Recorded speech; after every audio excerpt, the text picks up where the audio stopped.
And hello, I'm Dan Lutz, and welcome to our show about. Oh, let me put my camera back on. Sorry about that.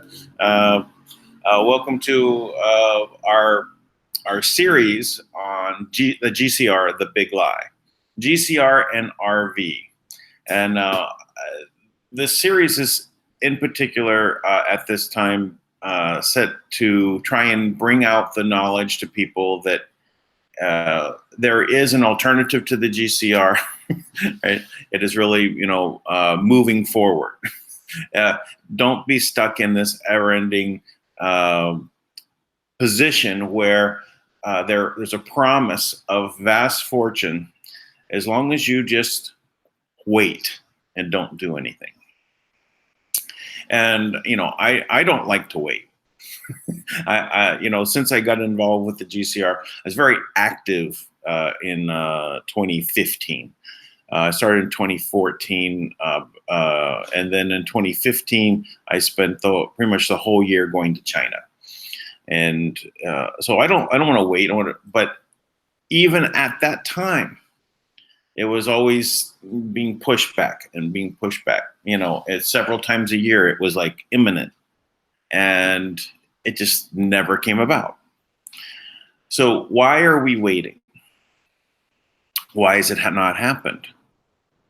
Well, it hasn't happened for many reasons. One, if you understand what it is, it's about replacing the existing financial system, putting a new system in place.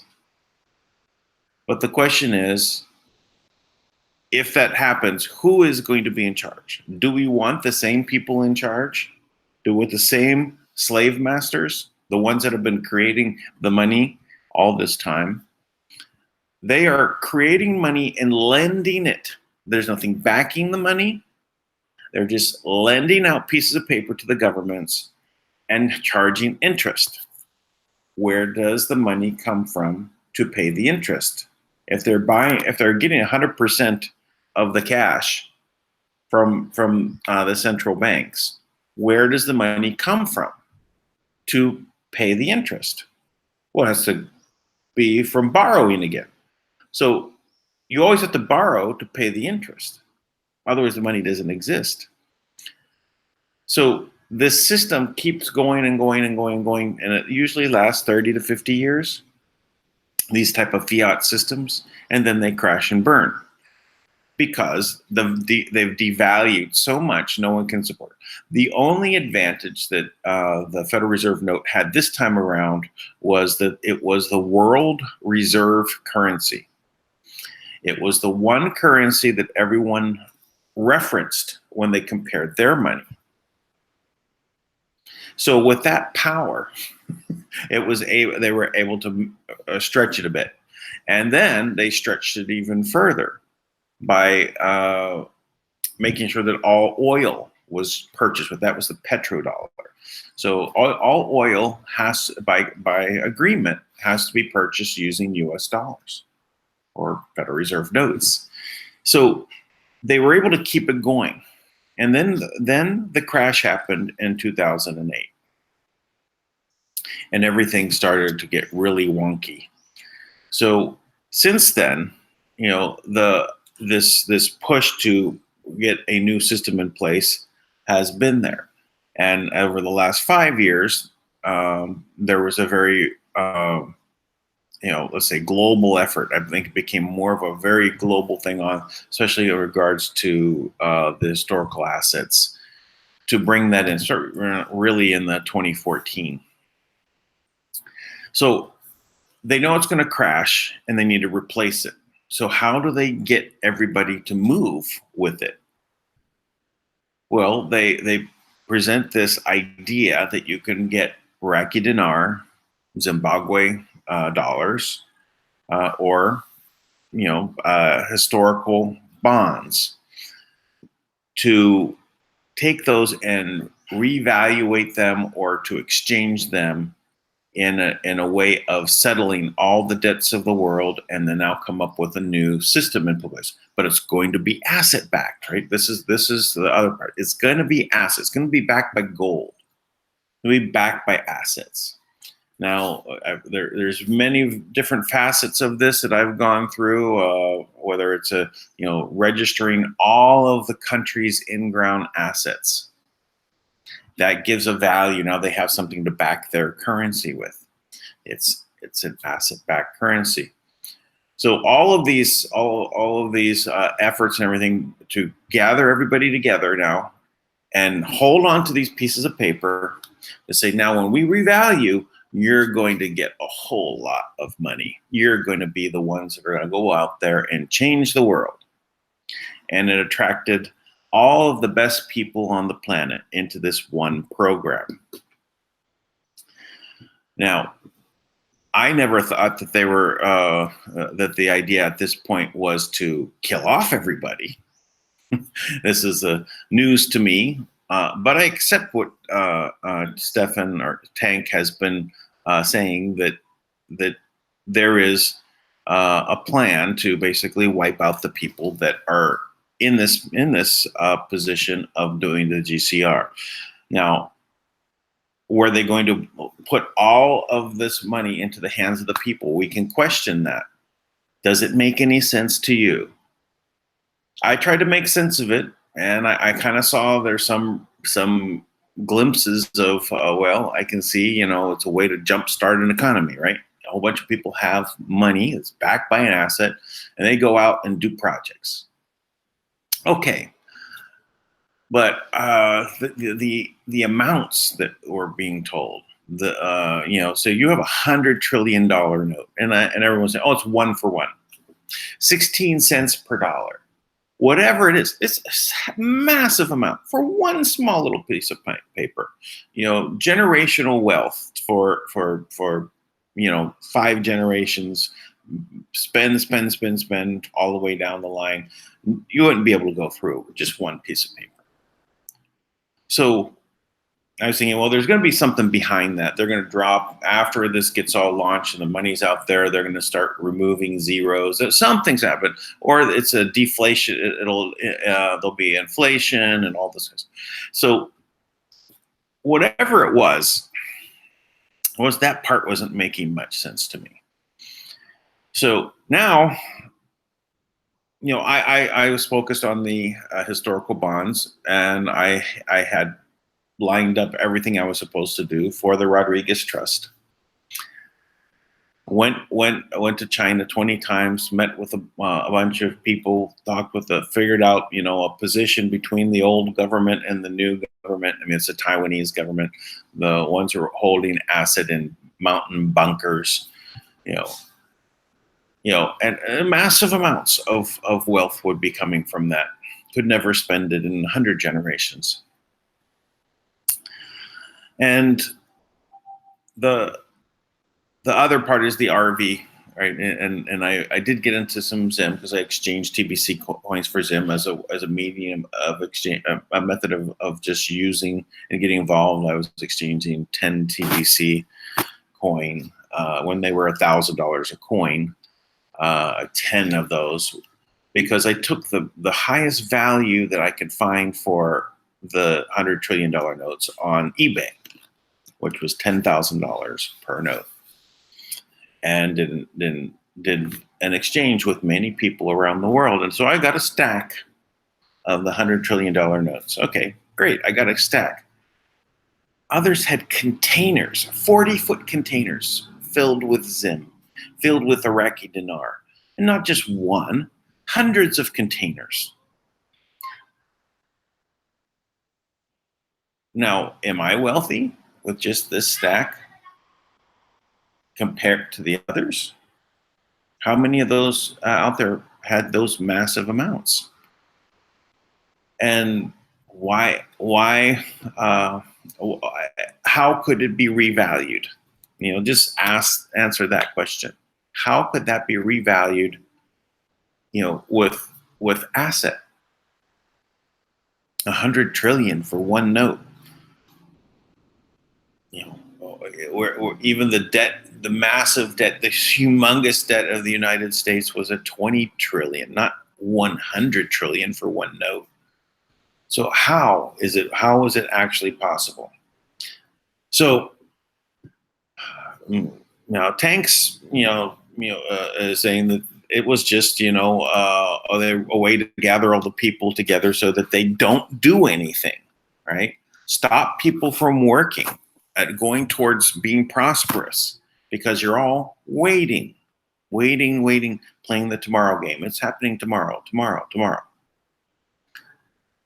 And, even talking about actually, well, this is a very good way to get rid of all the best people on the planet that have all these good aspirations towards good things, helping others, and by killing them at the redemption centers. Now, I have no idea if that was the plan or not, but, if you have a bunch of guillotines stored at Walmart, what were they going to use them for? Mass beheadings.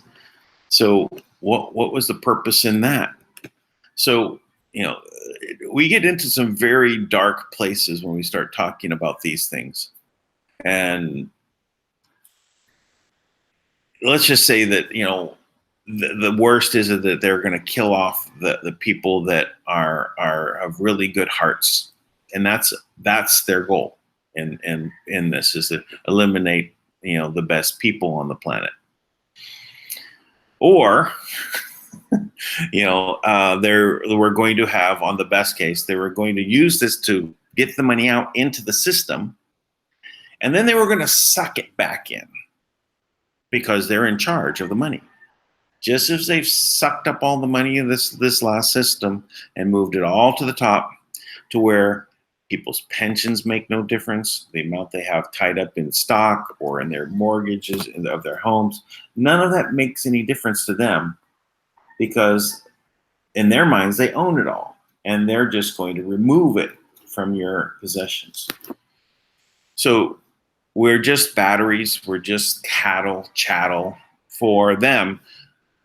Do we think that this is going to be any different, the end game for the version 2 of this debt-based system? I think not. I think that it's going to be exactly the same type of result. Doesn't matter how they dress it up. Cryptocurrencies being part of what their plan, great. Now the current choice out there, right, that's being presented, we can either go with nothing backing a cryptocurrency around the world, or we can go with an asset-backed system. Why are they? That's now the new thing on the block here. Okay, this is now the choice. Where'd that come from? Well, maybe they don't have any asset. Maybe they were following orders, and all of the orders, it used to be called the order, the 13 bloodlines, and were all following their plan to move everything into one trust, of which, they were trustees. Hey, sounds good to me, right? You're a trustee, put all assets on the planet into one trust. That's the way to control the planet. But they never knew she would lose. Oh, I mean, no, they never knew that that they would not have, they would lose control of that asset, that they would no longer be trustees. I was kind of mixing the Hillary win in there because she did not win. So they said they never thought that she would lose, right? So well, they never thought that they would lose control of their trust. So this trust now holds all the assets, and they've been blocked from having access to it, and they have not been able to use asset to create new allocation numbers, to create new currencies. Now they're doing all sorts of tricks. Armando Diaz was asking me about something with where I had to respond with the Bank of America is bankrupt. All the big banks are bankrupt. They have no access to creating new monies. If no one out there has any asset anymore, and they've really just squeezed the rock until all the blood was out of it, and there's just nothing left, even they cannibalize themselves from the retail banking upwards because there's nothing else to collect. They've got it all. So them, coming up with new money to go ahead and pay out on, on the TBC coin. Someone was basically saying, "Oh, you can get a new TBC debit card. They're going to back each one with $10,000." And TBC coin is going to be the way that they're going to do it. And I said, well, where are they getting the money? That was my question. We have many scammers trying to take advantage of our TBC Kringle Society, the TBC Community Kringle Society. So we're always dealing with these people coming up with these fantastic schemes in order for them to take money from you or your coin, or both. Most of them it's both. So, realizing that that those banks are bankrupt, they've been cannibalized, right? They have nothing left. They can't pull out any more of the asset. They cannot go to the trust and pull down asset to create more. They cannot get allocation numbers. So these super notes that Tank was talking about, that when Trump went to Vietnam to meet with Kim Jong-un, it was for another reason that wasn't publicly disclosed, was to check out the trillions that they had in printed super $100 bills that were, using previously used allocation numbers. So they were, in essence, counterfeit, but they wanted him to sign off on it, and he did not. Well, the money wasn't there, so he wasn't. So now Trump's given a 2-week deadline, and we've now had that passed. Friday was the deadline. No GCR. So now it was come up with your GCR, or I'm going with Manna. So they were not successful. So this week is going to be very fascinating. This was the lead up. The 21st of March is the kind of the date that was put out there by the QAnon movement to say, hey, this is when things are going to start happening. It's always, there's a puzzle. The one thing is that QAnon is really about laying out these puzzles. You got to figure them out. They all end up proving themselves in the future to prove the past. Future proves past. They lay out all these crumbs. Sometimes we miss the actual picture, but after that, whatever comes in the future, and they say, "Oh, yep, it said it back here on these posts, but we didn't catch it." So it's done in this way, and we're very much in tune with trying to solve the puzzle. And part of that puzzle. Oh, it looks like Tank has joined us. The Galactic Unicorn has joined the call. As I am known in my other circles. The Galactic Unicorn. That's it. Yeah, well, welcome. Welcome, Galactic Unicorn. Can we call Space Command? Have you ever watched Zora? Have you ever heard of Zora? that? Yeah, Zora.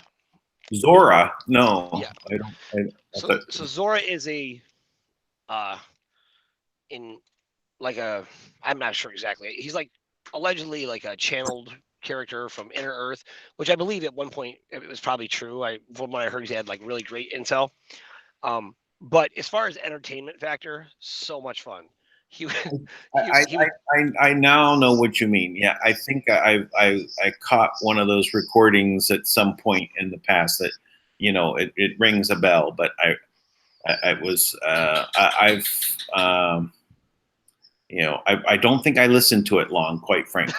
No, I couldn't take it seriously, but I remember the first time I heard him, and then he comes on and he goes, "Good evening, ascended masters," and I just after that I couldn't take him seriously, but funny. But I Okay, heard Galactic Unicorn with the world balloon. Cannot take it seriously. Okay.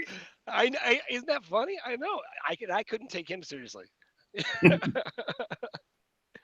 Anyways, so That's okay. That's all right. Anyway, I was just going over, the GCR and why, we shouldn't be waiting.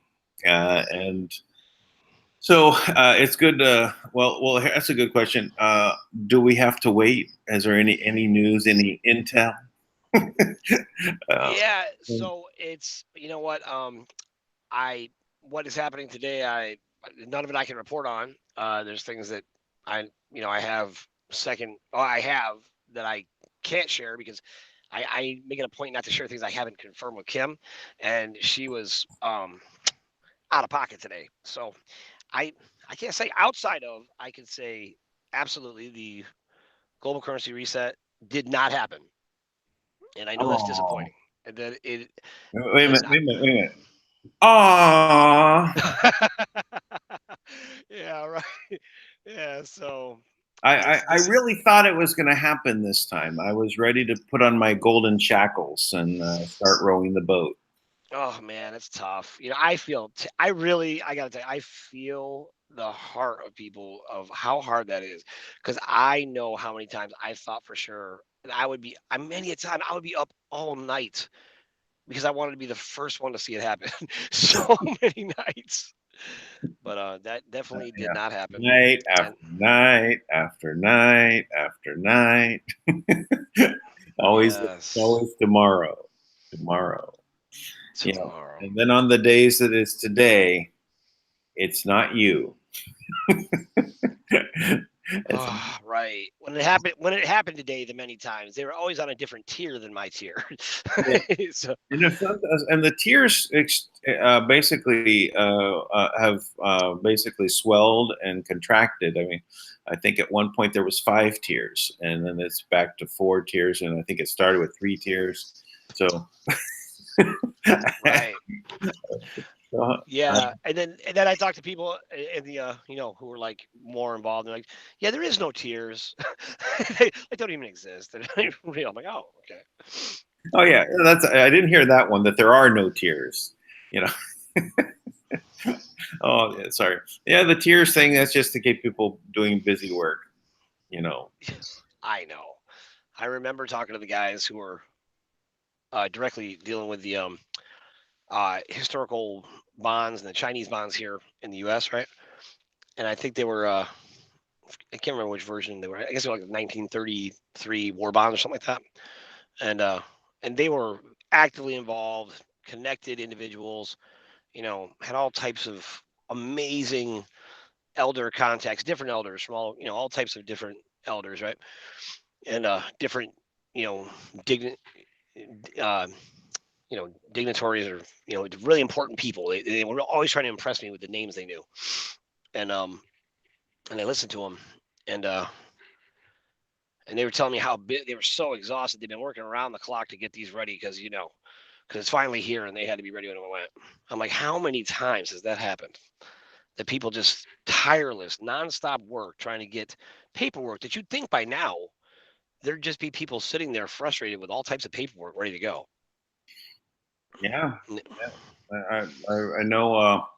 I know at one point when first getting the Rodriguez Trust had, they were working nonstop for weeks upon weeks, and they were when they got over 1,000 contracts that were put together and signed. Right? I can't imagine creating 1,000 projects and going through that and setting up all that work. And now it didn't stop there because that was 4 years ago. Yeah. So how many more have been added that I don't know, but it's like a constant drumbeat. Now the good thing, and as I was talking with my partner, saying all those projects, everything it can all get done. It doesn't mean that those projects can't move forward. Those are all good efforts. Let's have those roll through. We've got just another way in which the money will flow, and I think is more imminent because I don't think it's going to be about playing the tomorrow game, though it's not today. So Dan, I thought about this a little bit. One of the things I think we should do, and I think it will benefit everyone. I think we should go through, kind of line by line, and kind of address the reasons why people are so confident that the RV is going to happen, and just do our best to kind of address each one of those issues as to why that's not the case, or Well, I what did the that before order. you came on the line. Did you really in 15 minutes? I'm talking about a long show, and you did it in 15 minutes. Jeez. Well, in essence, I was kind of, let's say, touching on those subjects is why Yeah, it's you're not prepping it. not Yeah. happening, and what the promise is, and why it's not happening. So, well, we can definitely do that. It's so I was just the lead into doing that. Actually, before we get started, I do want to kind of do a brief update on Doris Newman, because she did receive some help from Thomas, and Hobson. no, Yeah. yes, exactly. And so I just wanted to go through that with everybody to keep everyone updated. So I'm just going to go ahead and share my screen, and we'll go through that. Okay.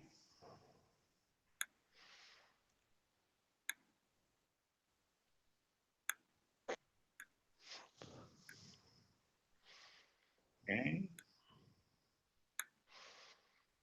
All right. So I'll read this out for everyone. So good morning, Dan. I know it's very early there as I write this. I have a rather mind-blowing update, yet I do believe in miracles, and I count this as a miracle. Thomas Hobson sent me another 200 via PayPal. That is itself a miracle, but what has followed is even bigger. Uh, at first, with this first $100, I paid my water bill without a late fee this time. This didn't want. He did not want any coins, meaning TBC coin, because that's what I was suggesting, right? That people kringle coins from her. In return, feeling as though it would dilute his spirit of giving in Jesus' name.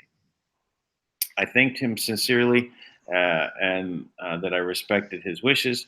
Then later, I shared with him that whether he accepted or not those 12 coins, which would be kringle coins, he was entitled to, would at some point help someone else, as I would know about them and share them accordingly.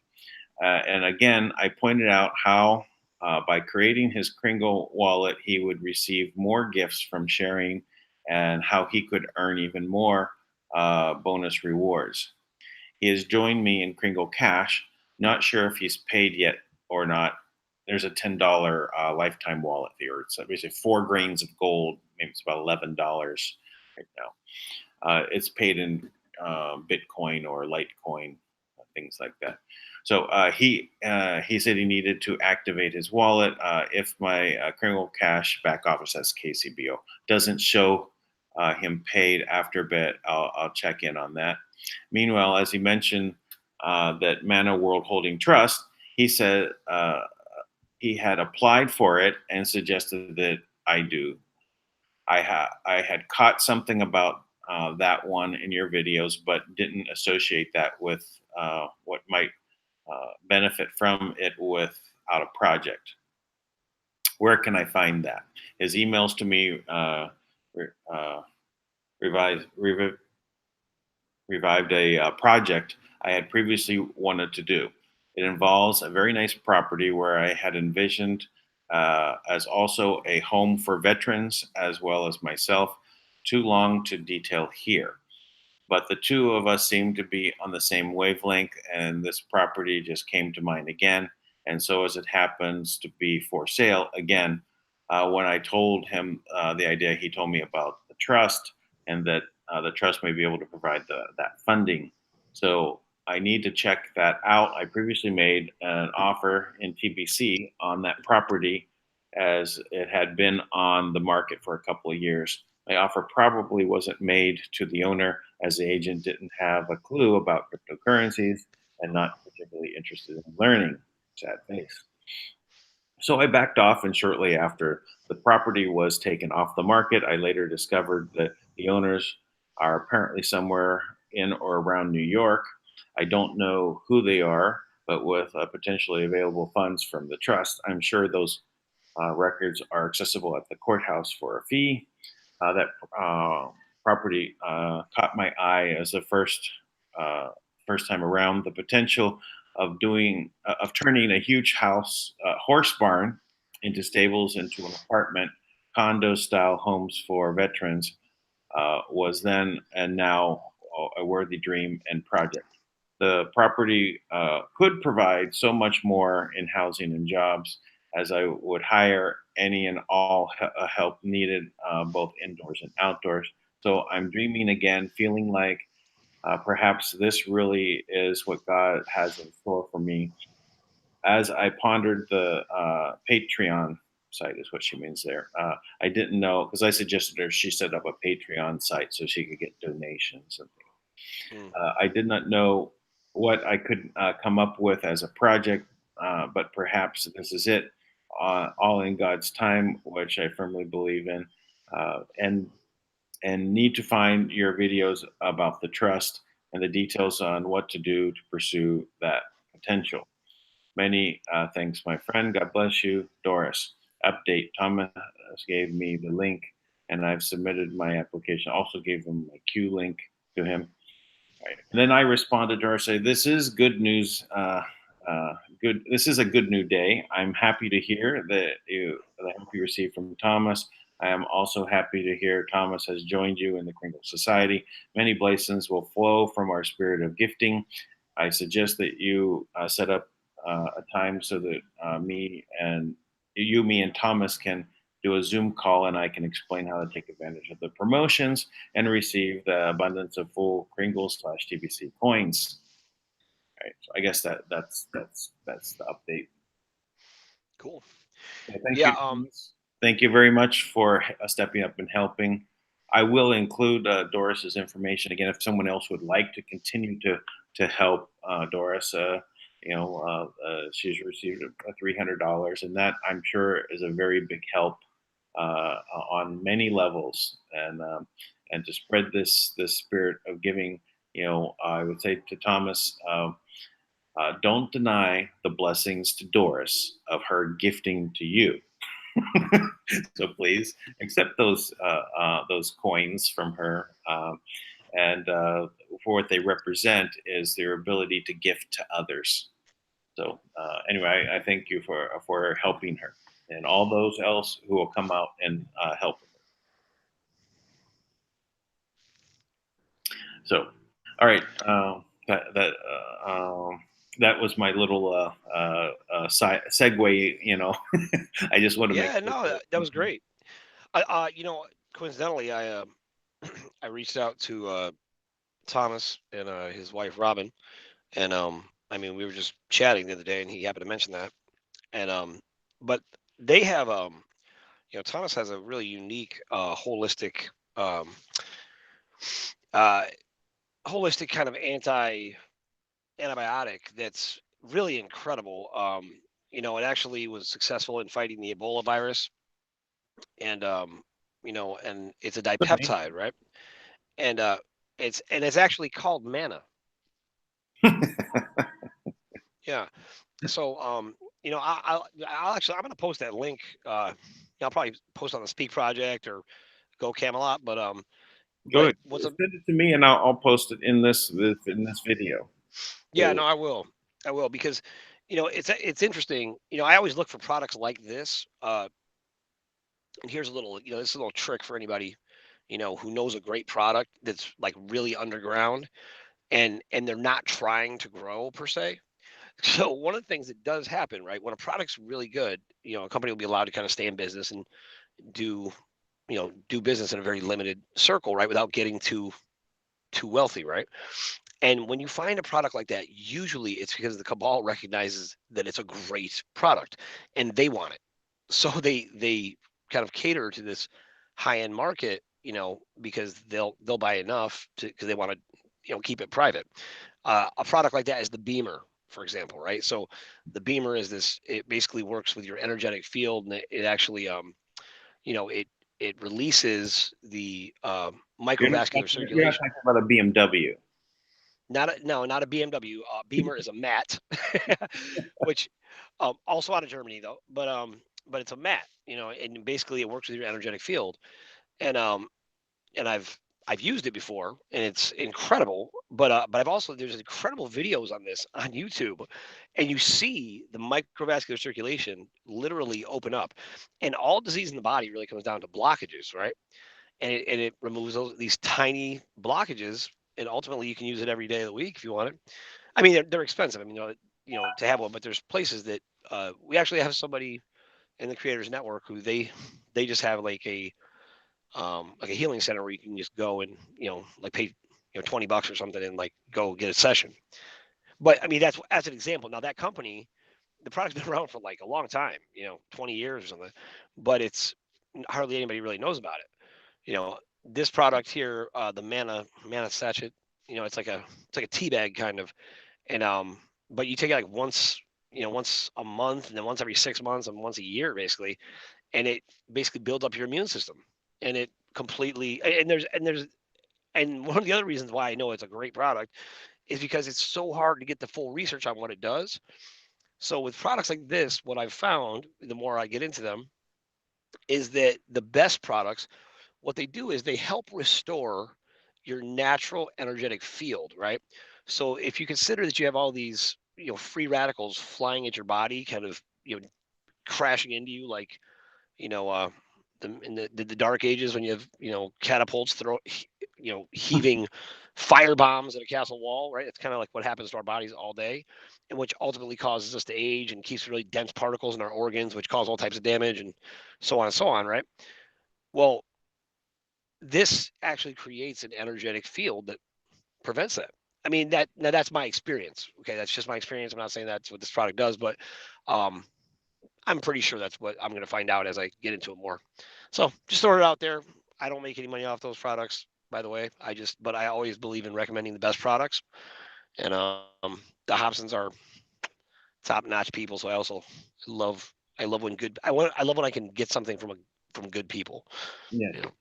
You know, so That is good. And one of the other things that you're saying what they end up doing with these good products is one is that they want to use them for themselves. The other is if someone is really good and they start really becoming successful. The one I like to point out is Tom's toothpaste. oh In yeah, the very beginning, it was fluoride free, right?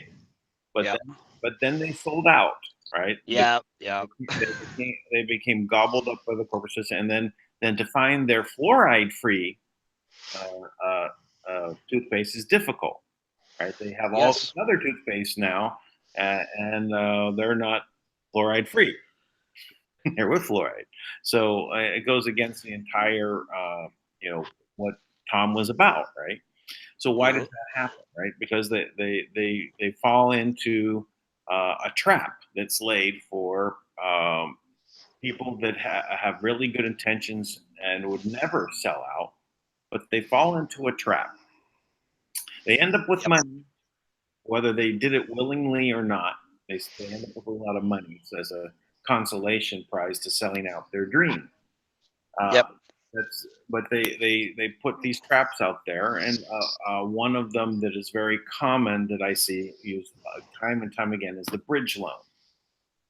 Mm. And what they'll do is they'll say, "Well, yeah, we want to be partners, right? And we're kind of working it out, but you need some initial money, right? You need to just come over, and we're going to give you a loan." It's just to carry you over the edge so that while we work out our agreement on how we're going to be partners, and yeah, okay, yeah, you're going to own 51% or 70%. You have control. Right? We know that, right? But here's a loan. So how much money they give you is not quite enough to help you completely. It literally will like give you enough to get kind of like into a position where you need a lot more money is what it does, right? And your promise of that a lot more money is there too.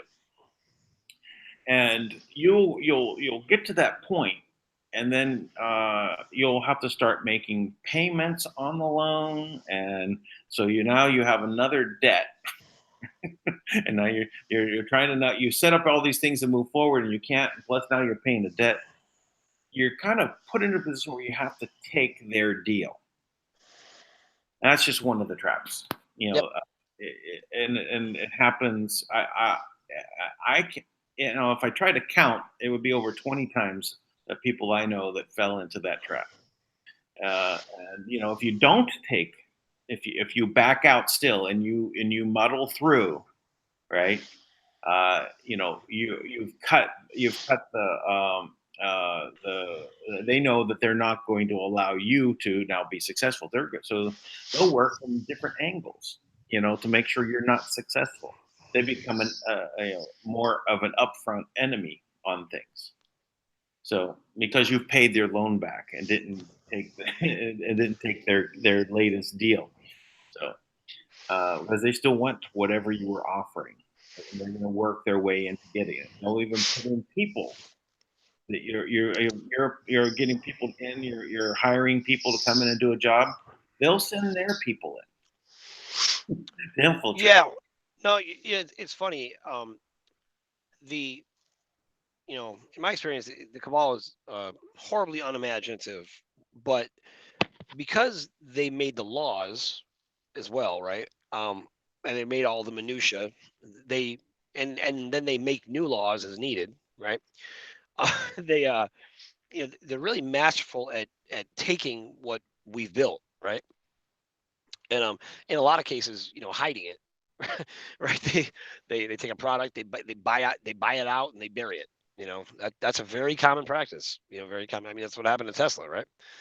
And so I'm always fascinated by that. That the one thing they do, they're great at making laws, and they're great at financial mumbo jumbo to trick us into buying into it, right? Because when it comes down to it, when you take a bunch of artists and you try to make them accountants where they have to worry about every dime, it's it's like a recipe for a broken world, unfortunately.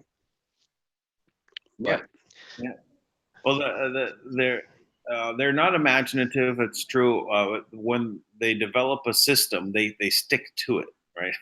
and they and they have think tanks where they do have some creative people that will go ahead and come up with these systems, and they put them out into place, and they just keep doing it over and over and over.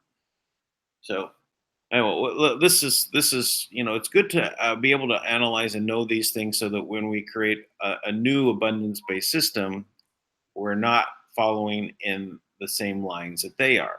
We're not trying to extract, the remove the founder of a company from and their ideas from operating it, which with their good intentions. We need to promote that. promote them staying in the company and keeping their vision alive and taking it from point A to point B. And everyone should benefit from that. Yep. I mean, and then you get people that are naturally prone to logistics, and you let them run the logistics, right?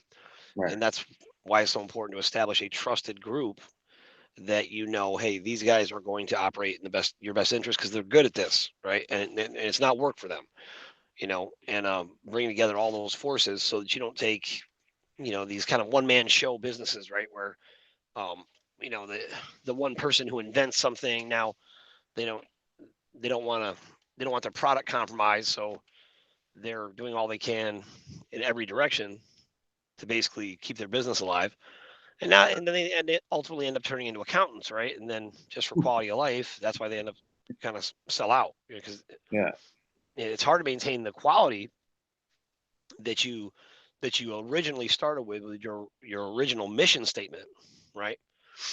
Yeah. Yeah. When you start having to put on all the different hats, the accountant hat and the shipping and receiving department and the marketing department, we're doing too many things. It's hard to keep everything rolling at a good pace.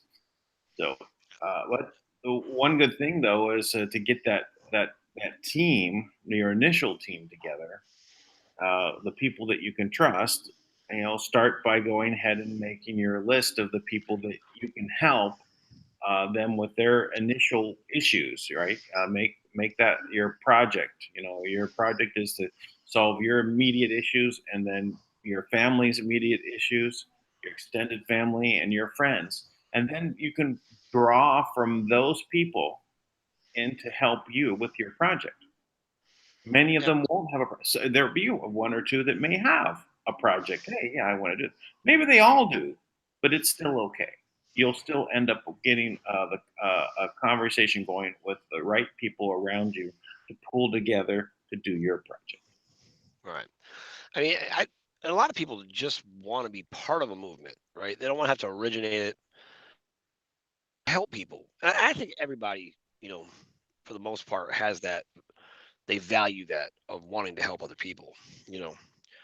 And it's not hard to convince somebody. I talk about this. Um, whenever I talk to people about what we're doing, I always start by saying, well, first of all, we want to make sure you're doing what you want to do, right? So rather than us describe the position to somebody else, I'm a believer in I want people to define the role they want to play, and then we'll see do we have space for you, and then if people define the role they want to play, then it's like, well, you're doing exactly what you want to do, and you get to define it and you get to expand on it and grow there. What we expect to happen is that over time, as people come on board, they'll be moved, spiritually, emotionally, energetically by the projects they help bring to life, right? And as they help bring those projects to life, I expect them to branch off and say, look, I have a project that I want to do and it's here. It's, you know, and maybe it's similar, but they saw somebody else do it and they realize, I should be doing this for these people. That's how, I mean, that is such an organic way for us to, move out into the world and really have an impact. Definitely. You want people to work on the things that they want to, and they like to do, right? Everyone, it's about if you're doing things that they're not happy doing it, you're not going to be happy, and that effect will basically resonate for whatever you're doing. Yep. This a little other thing that was coming up when we were talking about, innately everybody wants to help others. It's just I think that's part of being human. I agree. Yep. Look at what the cabal does to the people that they're children. Uh, they're training them not to care for others, Right. right? They're training them not to do things naturally. Why is that? Why does that segment of these people have decided that this is the way that they have to maintain control, how they have to break the mind and the spirit and the body of their children, and exchange their children with one another so that their children grow up with other people in their groups, right? So that that they don't have that parenting bond. Yeah. Why Well, does it make sense? they perceive love as a weakness, right? So, and if you perceive love as a weakness, you got to think, well, if I show love, I mean, think of all these kind of uh generic male images that at some point existed, maybe the generation before us, right? More so, where men were kind of not really affectionate and with their kids or something No, of that no, nature, right? no crying. Yeah, no crying, you Man you up. handle, Get the yeah, thing man up, done. right? Like you have to, Stop you complaining. handle your, What are you complaining for? Just do what you need to do. right. And then it's so interesting, right? Because this this crowd, they they all embrace these really awful, this awful soul wrecking behavior, right? These things that they destroy any real compassionate or genuine qualities that make us human, not even make us a man or a woman, but make us human. And they do things that are so unnatural, to um, to destroy the innocence of a child. There is almost, I mean, universally, I think almost everyone, unless you're trained out of it, I think most of us recognize that as just this horrible evil that, I mean, at least 99 point something of the population would recognize that. But then the same men and women, they hate they hate the homosexual community. They hate them, right? That's why they infected the homosexual population in New York with AIDS. They hate them, right? Meanwhile, they have all types of weird sexual behavior, which is much far beyond the perversion of that, right? Right. And But and they, that's but don't they still do those acts, those homosexual acts in those groups? I mean, yeah, yeah, exactly. I mean, they still so they're participate doing with that, but all. then then that must mean they hate themselves. That's exactly what it is, and that's what they want, right? And Yeah. it's the difference between being a dark planet given over to darkness, which is what they wanted, and which would really prevent any kind of real ascension, which is the reality that Tui describes, right? Where, however far in the future, there's a version of all this that sent us down a dark path, and none of the beauty of the planet exists. So he was talking about coming back to this time and repeating. Right? And what I thought was fascinating, even what Tui said, is when I was referring to Marduk, now my understanding is that the whole draconian group was taken over by these nanites, right? So they weren't even really in control. And it's interesting because Tui kind of confirmed that, right? Because there's a whole legend about the draconians being here before us, right? That's why they came back to this planet. But the draconians, it makes sense that Marduk, in this sense, right, was here to gather up the assets together of the planet and restore the planet, and so that they inhabit. But I don't think, maybe it was part of the plan. I don't think so, though, that they would be taken over and do all these other things, right? Which, and all these things, all this behavior, essentially it's experimentation, right? To try to understand, you know, the psyche of why people do things, and then to have Kim come in, and when Kim comes in, really what she's doing is she's restoring the natural balance and habitat of the planet by giving it back to the caretakers of the planet, right? The ones responsible for the upkeep and um, the inspiration, and to maintain the thriving vitality of it. It's really fascinating. I mean, the story, what's happening right now, historically, is something you would only see in a storybook, and yet it's really happening. So it's Right. kind of Right. amazing. Oh, yeah, it is a big story, right? Because it's so out there that the big red pill, has that you have to take to absorb it. at least we have sort of a foundation that has been laid out in all the movies and TV shows and about everything from medieval times to the to dragons to space aliens, all these other types of things that have broadened the overall scope of what we have knowledge of that we can have a conversation about compared to go back 2,000 years ago. It's like you have a 14-foot tall Egyptian, maybe it's not 2,000 years, maybe 4,000 years, 14,000 14-foot tall Egyptian pharaoh, and all these small humans running around. It's like, how could they understand spaceships, intergalactic travel in the way that we have you know been broadened our minds to? So that's one thing. But yeah, I think you're right that this is part of experimenting to push out people to the edge to see how far people can be pushed to. But and all these things that where they say love is a weakness, you know if it's against nature, I can see that that might be a weakness. If it's within nature, then that is the power. That is the true source of power.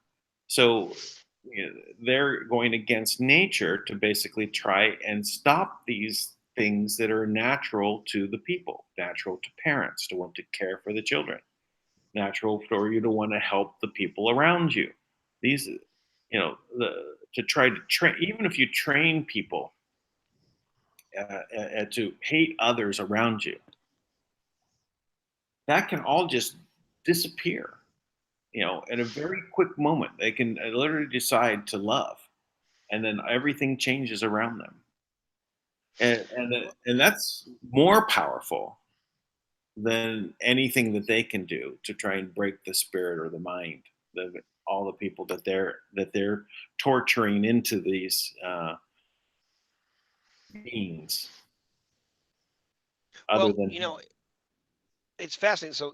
So the fifth element, right? You know the movie The Fifth Element, yeah, yeah, right? love is the fifth element. Yes. Right. So love is the fifth element, right? And so this perfect woman shows up and she's, learning at a rapid pace and remembering. And as she's going through just this massive download of historical whatever, and all she can see is war, right? All she can see is just death and all these terrible things, right? And it takes this connection with this guy who's just he's every man, right? Now No, he's he's kind of Bruce this. Willis. Come on, he's not every Yeah, no, look, don't get me wrong. He's Bruce Willis, but even as a figure as an action hero, right? I mean, look at every other action hero you have. They're like chiseled, good looking. Bruce Willis is a pretty average guy.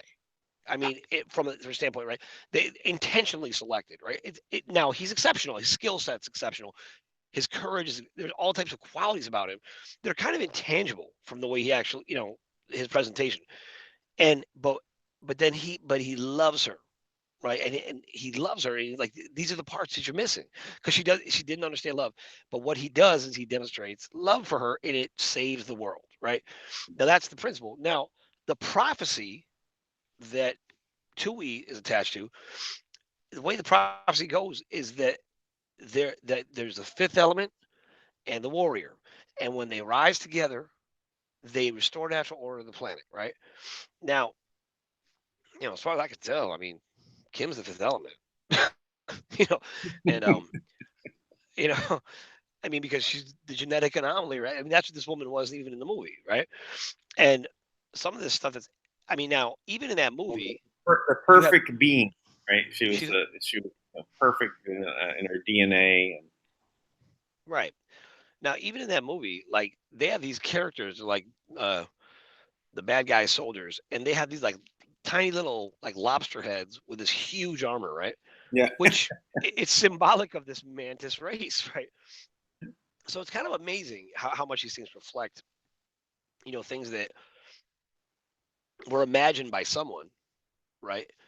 but Well, they're real. Now, imagine, I don't know. I think a lot of this is really just taking the stories that and representing them in a slightly different way, slightly different context, but telling the other stories that have been there. Um, just like Stargate SG-1. I mean, if I would say the whole thing is laid out to basically tell us the whole story of the past, of the history, including the yeah, ancients. Ori. Ori is interesting because they're the ones that require you to be a battery, right? And they're Ori, so maybe they're Orions. They're from Orion. yeah. Hmm. Uh, Well, even the guy who made that movie, The Fifth Element, right? And I believe this is right. He had the vision of that movie from the time he was like 18, right? And in the meantime, before he even got that movie made, I think he's the one who he it's he if it wasn't this, it was something else, but I'm pretty sure he made a whole documentary on Atlantis. It was the same guy, right? So he was obviously connecting to something that was real and happening. Genetic memory. Yeah, that's what I think so too. I mean, I think there's just people that are their story. There was a time where the elders, the way we call the elders, that there was these characters who would literally they would just sit back. I mean, I think they actually show this in that series on HBO that everybody talks about. I forget what it's called, but it's where they were like scribes, right? They were historians, and they would outlive other people, and for generations they would just be there recording history, and everybody knew that you weren't to hurt them, right? Because they were recording the history of the events that was taking place, right? And those elders lived for a long, long time, from what I understand. But even they were taken out when they wanted to pervert the history. But Well, that's yeah, we're getting a version of the history, but it all tells the same story. Any which way we look at it, they're all things that have happened in the past. They're presenting. It just they just present them in let's say with more graphics, better it's better true. better CG.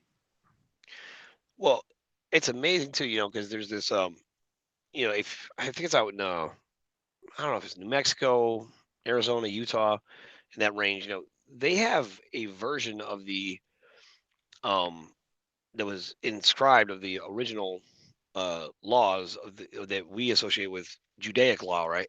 The Ten Commandments, which were really 613 altogether, written in an ancient version of Aramaic, right? That are scribed in the stones there, right?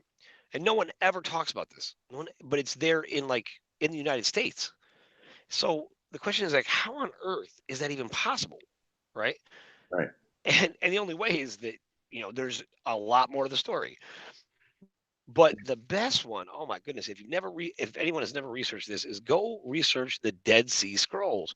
Because the Dead Sea Scrolls, there's a guy who had more access than most people to the Dead Sea Scrolls. And it goes into all these, like Isaiah is a very, is always like been this mystical book, right? Where it talks about this this vision that Isaiah is having where he sees the eagle, the lion, the ox, and the man. And but when you look at the Dead Sea Scrolls, the same thing is obviously describing like a ship coming down and like this silver craft coming out and then launching up into the air. I mean, it's very clearly a galactic encounter of some sort, right? Which kind of blows my mind when you think about it, and and that's documented. Like that's the facts of the of the actual scriptures. In the same scriptures, most people they would try to chalk up these experiences to their demons, right? There's a whole movement of you know people that believe that all galactics are demons, which is just not true. Yeah, By the way, that's a bit out there. Yeah, I mean, interdimensional beings being represented as demons in the past would make sense, right? You know, they're from another dimension. What else could it be but hell, right? It's just about the perspective. How do you represent something you don't, have a context for?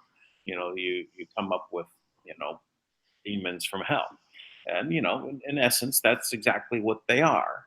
you know, that's that's right? that's that's the representation that they could come up with, and that was what was real. So on another note,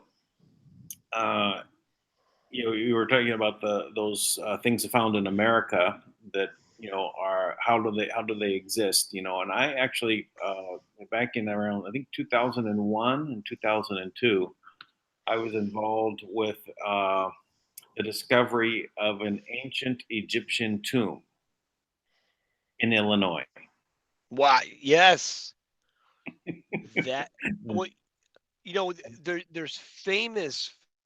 Illinois has got a lot of history, right? That people don't ever talk about.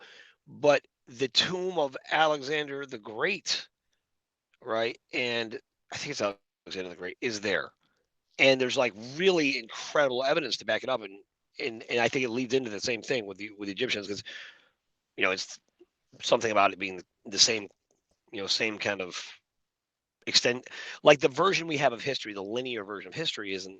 I mean, obviously, it can't be. If Yeah. you have an Egyptian tomb in Illinois, Yeah. Well, I'll give a little bit of a story here about because it's kind of fascinating because I would never even think there was Egyptians in the Americas. I mean, that doesn't make any sense, right? It yeah, turns, right.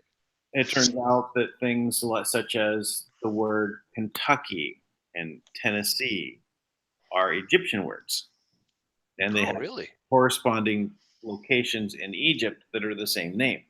And when they came to Kentucky and they came to Tennessee, the colonists, the colonialists that came there, that was the name when they got there. They didn't name it. that, Right, right. that was a name that was there when they got there. So uh, I was I had just closed the dot bomb had gone off in the tech industry, right? And I was launching this new computer platform. It was a decentralized computer platform, and I raised $20 million to go ahead and launch this by a subsidiary of Gateway called Amiga Computers. Used to be owned by Commodore, and we were going to launch this new platform. It all got crashed down, but 2 weeks after that, I go and visit a friend of mine I used to play chess with, who's an artist in LA. He was also a literary agent, and he got a call from one of his authors, and he basically was talking about this. He's got a movie deal, right? And so I'm there just listening to the conversation. It's on speakerphone, and he says, "Yeah, on the Art Bell program, Coast to Coast AM, this guy Russell Burroughs is talking about discovering an Egyptian tomb in Illinois." And I Wow. said, "Well, wow, I listened to that show and I heard that, right?" And there was a couple times he had come on, and so now he said, "Well, I've got someone who wants to buy this as a movie. We need to go and lock up all the rights for the movie." And so, I basically said, I've got time, so let's do this. It'll be fun because I closed down my company. What better thing to do Right. from tech into Tomb Raider, So Perfect. we arranged to meet with the editor of a magazine called Ancient America. His name is Wayne May. And so we go to meet with him. Also, who is meeting us is Dirk Kussler. Clive Cussler is a famous author that writes all these like sort of like a James Bond, environmental James Bond type things where they do treasure hunts and things like that. And the main character in the book is Dirk, right? So Dirk is like the 007 character, but it's also the name of his son. So, so Of course. I end up meeting with Dirk Kussler and Wayne May at this site in Illinois where Russell Burroughs was the guy who discovered this tomb. Right, was had shown him where where this tomb was, 10 years prior. Right, when we got there, Yeah.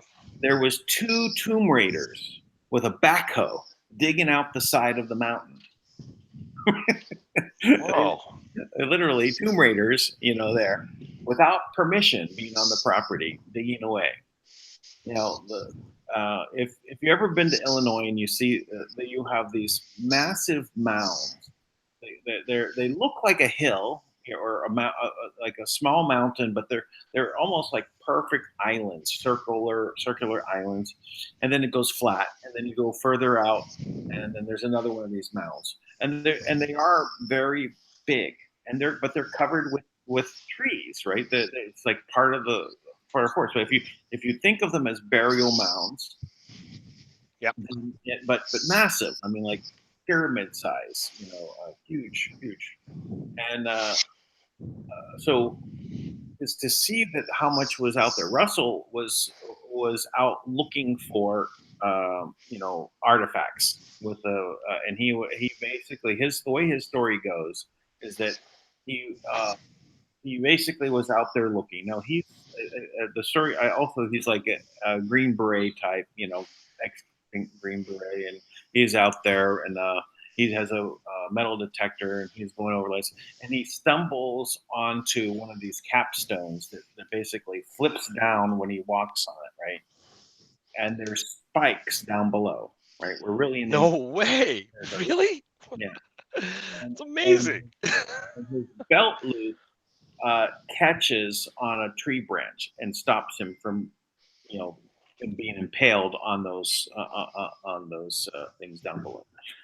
So when he's down there, he finds gold coins, statues of Cleopatra, all sorts of treasure, right? Yeah. So what he does is he says, "Oh wow, this is fantastic, right? I'm rich." So he goes to the museums because he wants to sell these wonderful artifacts, and he goes to and says, "Look at these! I want you to buy these from me." And the museums say, "Where in Egypt did you get those?" And I said, "Well, I didn't get them in Egypt. I got them here in Illinois." And no. Where in Egypt did you get those? Right? So he immediately came up against a wall. And in fact, it's illegal to take these treasures outside of Egypt, right? Because it's in Egypt, has to stay in Egypt. So he was ending up with a wall. Now, what he ends up doing is he ends up opening up this roadside museum with Egyptian artifacts. And in fact, if you travel through Illinois and like Kentucky, and you'll actually find these little roadside museums selling Egyptian things. Mostly they're stonework and things like that, and you'll find these things. So Russell is he wants money, right? So what does he do? He melts down the gold. Oh, you're kidding me. And he uses this, and now of course they took some of these stone artifacts and they sell them in these roadside. So he has a partner in this, right? That's running the roadside museum. Wow. So now there's a lot of background to that story, and I could go on and get into a lot of detail, but let's just say that we signed some agreements with the people and on even the two Tomb Raiders to basically make this movie, and it turned into where instead of quite a movie, we're more focused on doing a revealing of this kind of like Al Capone's vault, right? Reveal, open it up, and we had Dan Aykroyd was at the time pitching kind of a sci-fi channel story, kind of in the same vein as In Search of with Leonard Nimoy, right? So he wanted to do that kind of thing. So he would be the guy that would do the grand opening. But we were negotiating this. But that was just the idea. And but the one problem was that Russell wasn't going to reveal the location. Oh. All right. And the reason he wouldn't reveal it, as he explained to us, was that in the laws that were there, that if there is a body in this location, you have to first tell the coroner, even if it's a mummy, right? You have to call the coroner. You find a body in the state of Illinois, you got to call the coroner. Then the coroner will report that this is a burial site, because they changed all the rules for Indian burial grounds so that they wouldn't be desecrated, so that the state then owns it, right? So Russell didn't want to give up the ownership of this. Right? Anyway, so we tried to get to the end, and I literally came up with a very, very good idea on how to solve the problem. And I even contacted the Attorney General of Illinois as an idea. Just basically say, if what we could do is, instead of we would just turn this over to the state, but the state would grant us all the exhibition rights, right? So you have all this wealth, but then if you want to basically exhibit it, we would be able to go ahead and create museums and all this kind of stuff. People would be able to come in and see the things here. We need to lend these things out to other researchers and stuff like that. Whatever that was, you could create a money situation that should be able to satisfy Russell, but it didn't. Of course, Russell got really cold on us. The next thing you know, he's talking about two attorneys from LA. They're trying to steal the whole project from him. Now, I wasn't an attorney, and my partner was not an attorney, but I think that's who he was talking about, because he stopped us after that.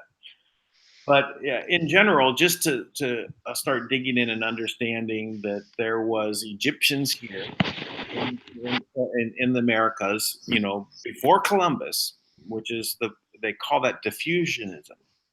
So even the original Indiana Jones, which is a real archaeologist, the Tomb Raider was modeled after. His name is Dr. Jones, and he does work for the Egyptian government.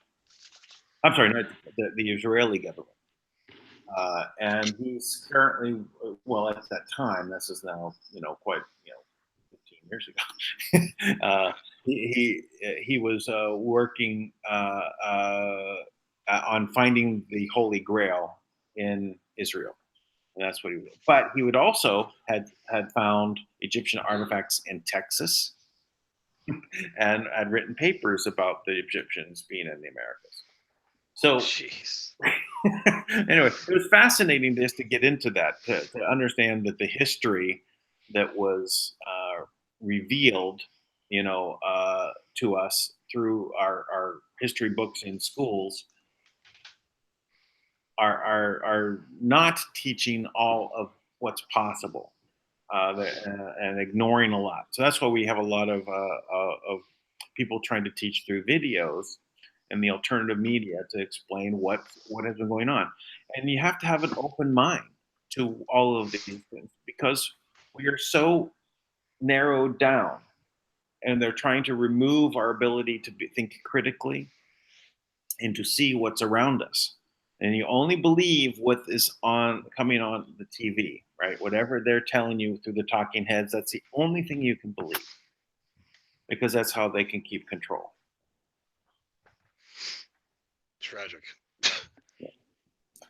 So, anyway. Well, yeah, it's amazing that you hear that, because now I happen to know this, that it was rumored for a while that there was, when we were all really aggressively, in full belief that there was no issues, the Republic was coming in, they had everything locked down, it was all perfect. And during that time, I remember some of my government contacts had told me that new history books for all of the schools had been written. Okay. And the authors, right, which is the ones who decided to publish it, that they were refusing to put the books out because the people who penned everything down, like they were cracking up. They couldn't believe that it was the real history because it was so dramatically different. And so those have been around now, gosh, at least 3 years, maybe four. And I've confirmed that's a fact. So so I don't know what version they would have brought. I don't know though. I mean, because it's got to be, in high school and grade school, everything they're teaching all the way. They teach a global history, right, and also, obviously just American history. So I mean, American history. When you try to factor in these things, how do you factor that in, right? It's like a whole different world.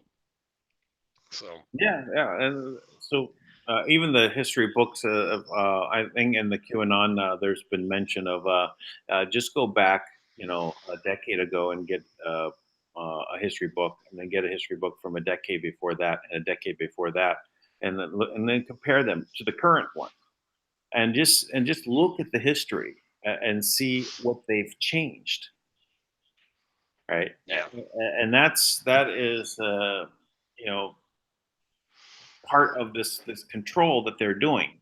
So if you think that things are exactly as is being taught to us, then you're wrong. You have to basically open yourself up to see that there is a lot more, and we've been in a program to scale back what we know, to dumb us down. You know, when I was at this event, Glenn Beck had put it together on 4th of July or Independence Day. They said don't call it 4th of July, call it Independence Day because it dilutes the importance. So Independence Day, he had this big outdoor thing called Man in the Moon and telling this story, and it was fantastic production. But also some of the people that were there were talking about uh, what the level of intelligence of the kids from like the 1800s, if you look at their papers on essays and things that they'd written, a PhD level graduate couldn't write like that to that. oh, the standard letters. I have a bunch of letters written just between people from, my family history, and I'm like, I cannot believe. First of all, I can't believe how incredibly precise their penmanship is, but also the language they used commonly and the way they wrote. It was incredible. I've had to look up words several times just to be like, what does that mean? It's amazing. Yeah, and just to see that the level of education back then was so much different, and you also were showing letters from someone, right? And they made a point to say that it was a military officer that had written these letters, and they made a point to point that out, and that and the accommodations and everything that this officer received and the letters that he wrote, right? And they were beautiful letters, and and his accomplishments were amazing. And then they said he's 13 years old. Wow. So when Jesus. he was joined into the military, he was only 13 years old when he joined. So we always are coddling the children way too much in this society, basically restricting them, right, from doing anything because of danger, right?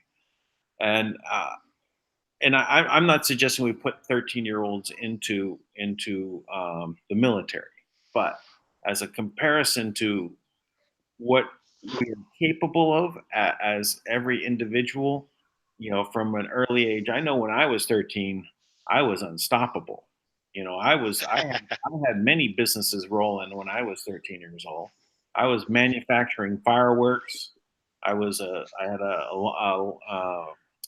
lawn care, gardening services, bakery services. I was on it. I was making money. I had more money than my parents. I'm 13 years old. Yeah, no bills, sure. So if we restrict our children on what they can and cannot do, and try and hold them back, you have to realize that we may be stopping them from being successful in the future. Because this is the formative years, when you learn how to do these things. And, why can't our kids be writing PhD level stuff right now at the age of 13? Why is that the case? It's because of the schools. Oh, it's magnified. I mean, it's amazing. It's not like things have completely changed. It's blocks, right? You know, there's a very real development of generations now that have been um, poisoned with fluoride and chemtrails and things of that nature, where it's just become. I mean, now where you have autism that is it is never existed like outside of very rare occasions where you have like and even the cases of autism that previously existed before it became this extreme debilitating um version of common occurrence, right? Basically like Tesla was considered autistic, right?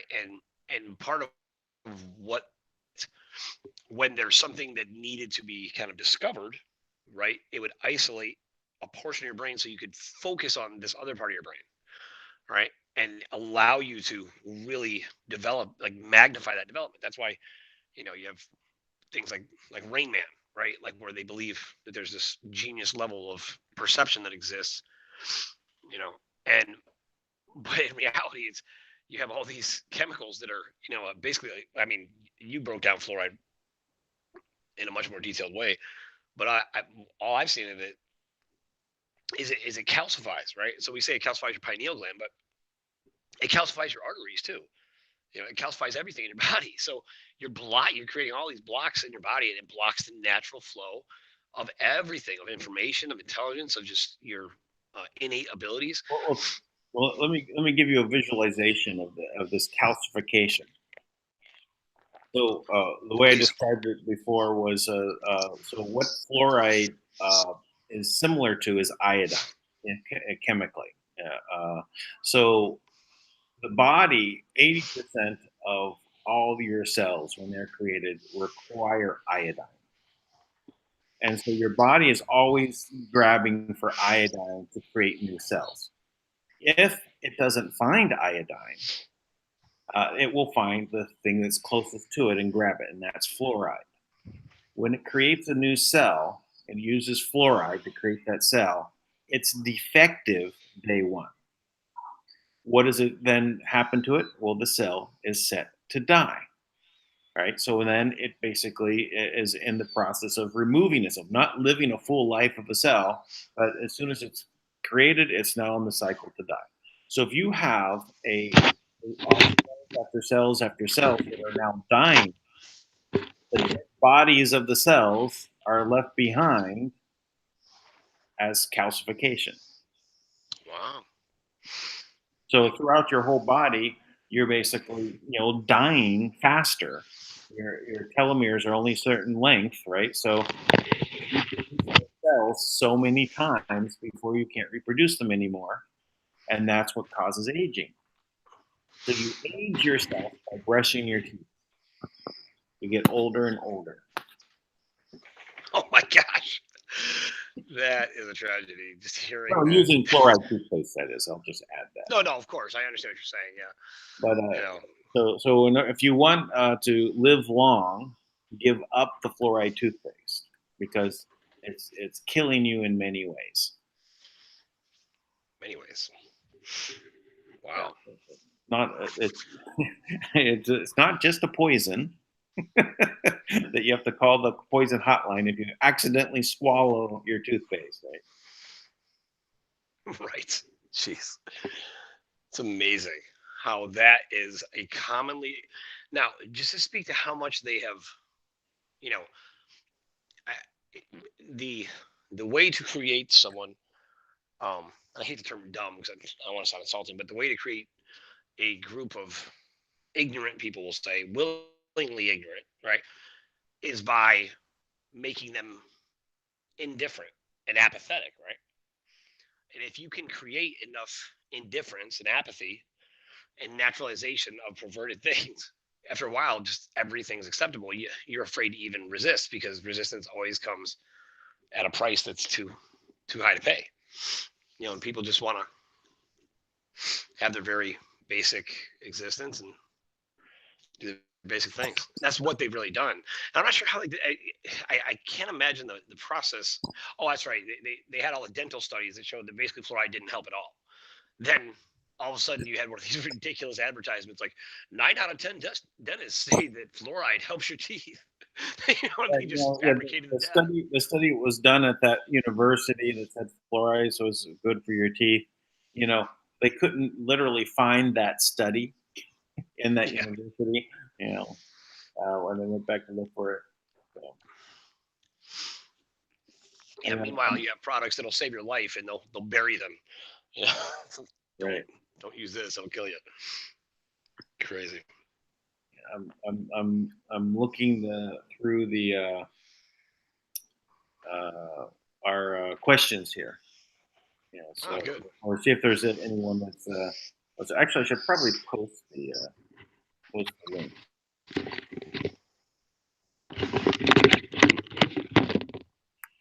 Okay, so we have some people that want to jump on. In one moment here. Copy.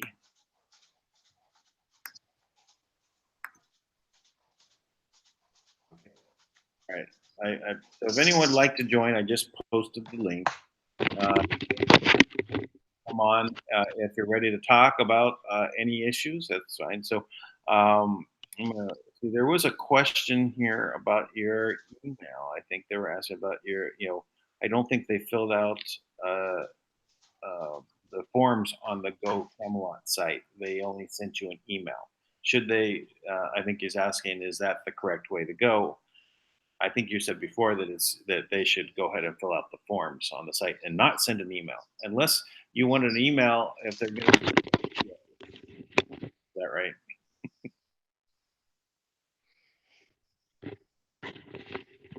Oh, hello. Hey, sorry, I got cut off there for a second. That's okay. I was asking you kind of a relaying a question. It was about they had sent you an email, personal email about the project. And I said, is that the correct? They were asking if that's the correct way. And I said that I think what you want is people to fill out the forms.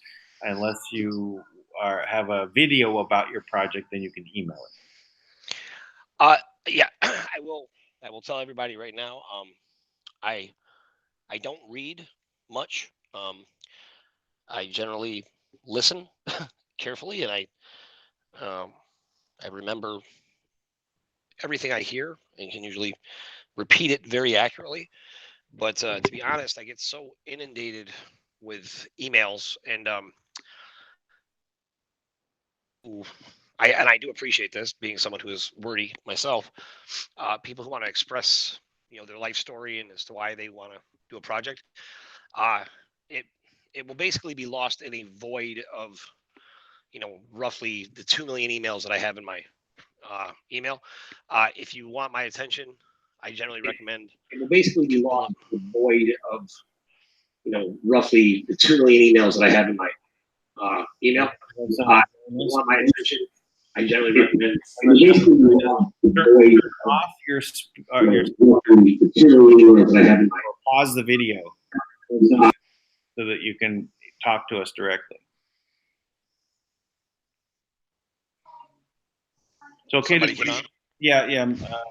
Michelle has joined in, but it's very good if you go ahead and just put pause on the video, and then you can unmute yourself and you can ask your question. So, I just someone asked for my email address. I just posted it there in the group.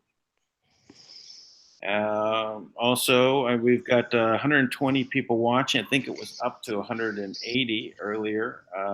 So there's 40 likes, 48 likes. So let's see if we can get that up to 100 and plus 100 likes before the end. So give your likes for this video. Let's see. I'm looking at the questions here. Are we talking to Tui and Fiji today? And he said that people have a great power within. They need only remember. Tui's welcome to come on. So I posted the link, so he's welcome to jump on if he's watching. One of our members is actually from New Zealand or from Fiji, or she is Fijian. And she reached out to Tui and had an incredible experience. And everything's about to get very exciting. I don't know if people realize what a huge. I'm sure people do have them reach out, because we've known, or I've known at least, that Kim had a job to do, and that no one was really allowed to help her, to be honest. Of the tribal, of the other kind of tribal equivalents that they kind of hold that original DNA and are really able to kind of accept ownership or access the trust. And there's different jobs. Like right now, Kim plays the role of the comptroller, the trustee, the custodian, and some other things. I think there's another role there too. So she has 4 roles inside the trust, but those are all designed for the other, tribal leaders, I guess. So so for them to reach out is such a huge, amazing time in our history. It's it's the fulfillment of prophecy. It really shows that she, just like Tui said, that they know that she's broken through. So that's very exciting, because that's good for all of us. I've got a question here. If Trump needs to declare sovereignty before funds are released to the people, will the fund projects be released before Trump declares sovereignty? That question doesn't quite make sense to me. I guess, do we have to wait for Trump to declare sovereignty, follow those steps of sovereignty to restore the republic, right, before the funds go to the people? No, we don't need that. Kim outright said after this last betrayal, basically, that she was no longer waiting. So she had played nice with them and been very diplomatic, and she had done everything she could to basically abide by the structure in place. But the structure is broken, and if you really examined it, how much of this government is actually even remotely effective, if you think about it, if on the highest levels, when the most important decisions need to be made, that even when there's ample evidence to show crimes against humanity, people being hurt and poisoned, there's not even really, even when you have people there who want to stand up, there's clearly such a broken and perverted structure that they're not even able to, because they're attacked, they're blackmailed, they're taken apart by, and that is the system. I think that's the thing that kind of needs to be defined, at least for people. Because a lot of times people will say to me, like, I'll tell them all these what I consider amazing things, and you can tell it's amazing to them too. And then they'll be like, and they'll ask me a question like, but why isn't this on the news? And I have to go back to and go, because they're trying to kill us. That's why. because they, all these other things, they didn't bring it to control the news, right? It's like the news is part of it, and that's the tragedy. It's part of the QAnon, drumbeat is to say fake news.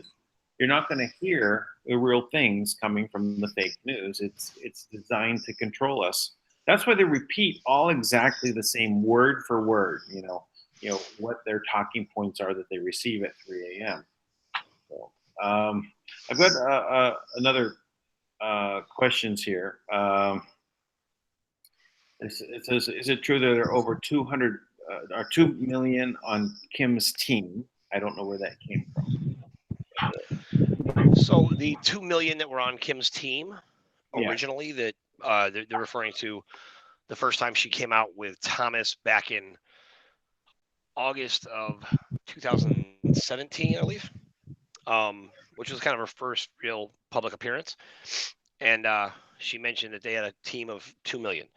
Now that 2 million included what seemed to be at that time, and I think Kim, I mean, I know she had kind of embraced that support, was 2 million members of the cabal, of the families, the dragon families, who were all kind of professing that they had, turned a corner, and that they were, they were going to act in a different manner, right? And they were going to restore humanity, and they kept having these meetings and telling her that, like, oh, we're different now, we're changed, and she didn't really have a frame of reference at the time, so she believed it, and that's why not long after she basically anointed the king of the kingdom of Manna, and like that's a plot of land, I believe, that is owned, and there was a real kingdom, but that's been taken. Its sovereignty has been taken away. Well, Tui has joined us, just so you know. So he's on. He's also on. So Chewbacca. So another question was, will Maritime Admiralty Law fill out business with the Bar Association, or will laws be changed in transition?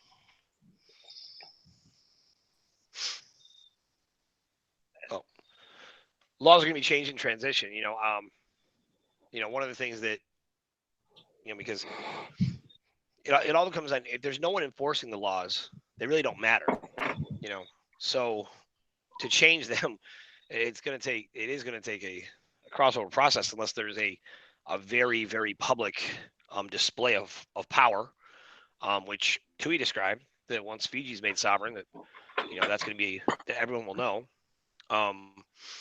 Nothing I've seen so far indicates that it will happen with that kind of flip of a switch.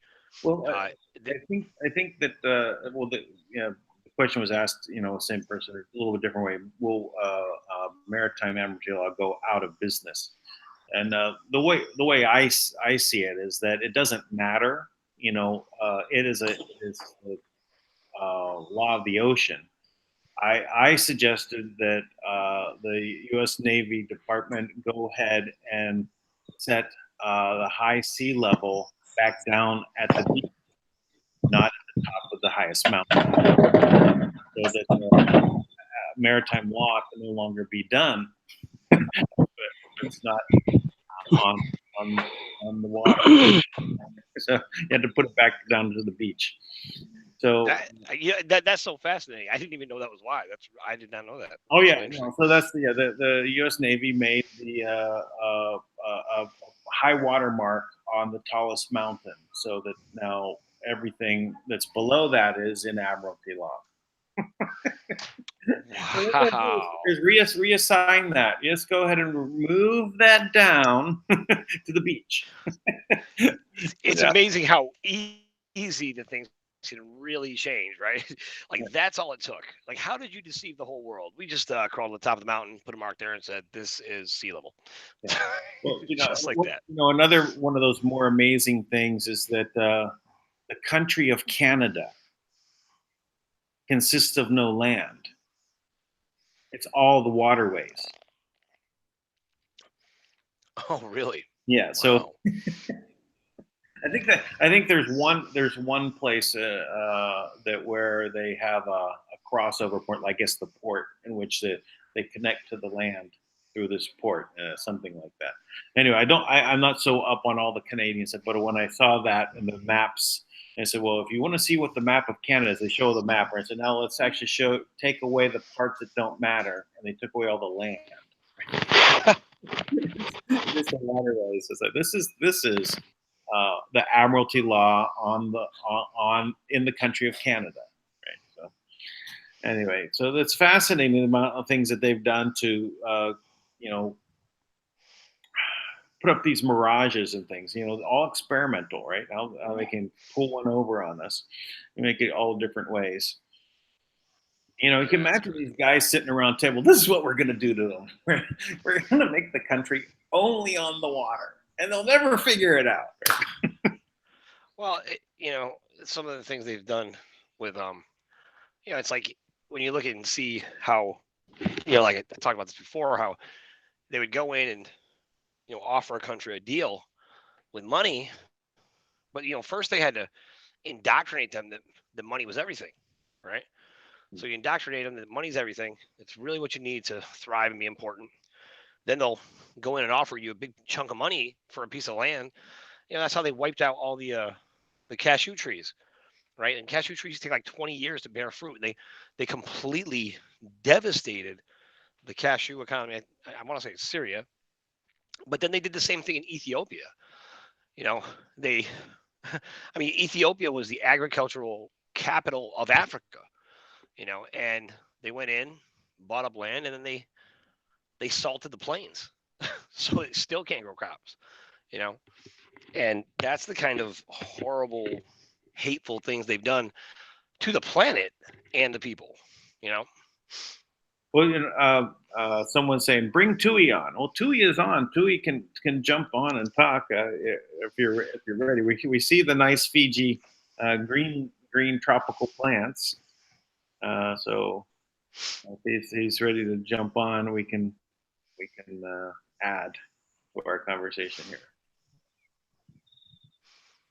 Tui, his phone. Hi, Dan. Hey, Tui. Hi, thanks. It's awesome. Hey, what's up? It's Tui, beautiful. I want to address you by your full name. Wait, where is it? Tui's full name is Ratu Serufoma Tui Loma Yeah. Uma. Man, that is a name. That means the chief or king. Wait, your majesty. Yeah. Chief or king. I love it, man. So are you guys?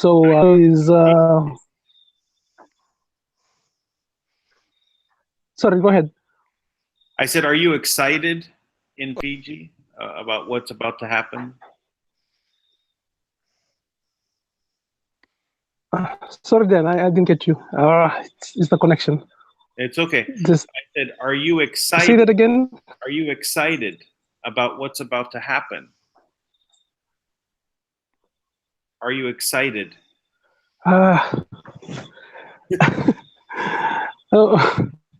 Wait. No. First of all, I would just like to say hi. Hi, Tui. Hi, Tui. King Chewbacca. Well, I'll be excited. Sorry, I can. I see the papaya tree growing. I can. Wait, I just take that out. Talk properly. Can you hear me now? I can hear you. Can you hear me? Yes. Okay. Yeah. Thank you. First of all, I would like to thank you, Dan, and thank you so much for today's show. I really enjoyed listening to your conversation about all that's happening. Thank you. I greet everyone on watching live on the chat room. I'd like to say Mbula Vinaka to everyone. Thank you so much for taking your time out and coming in and joining into this big change that is happening in the planet.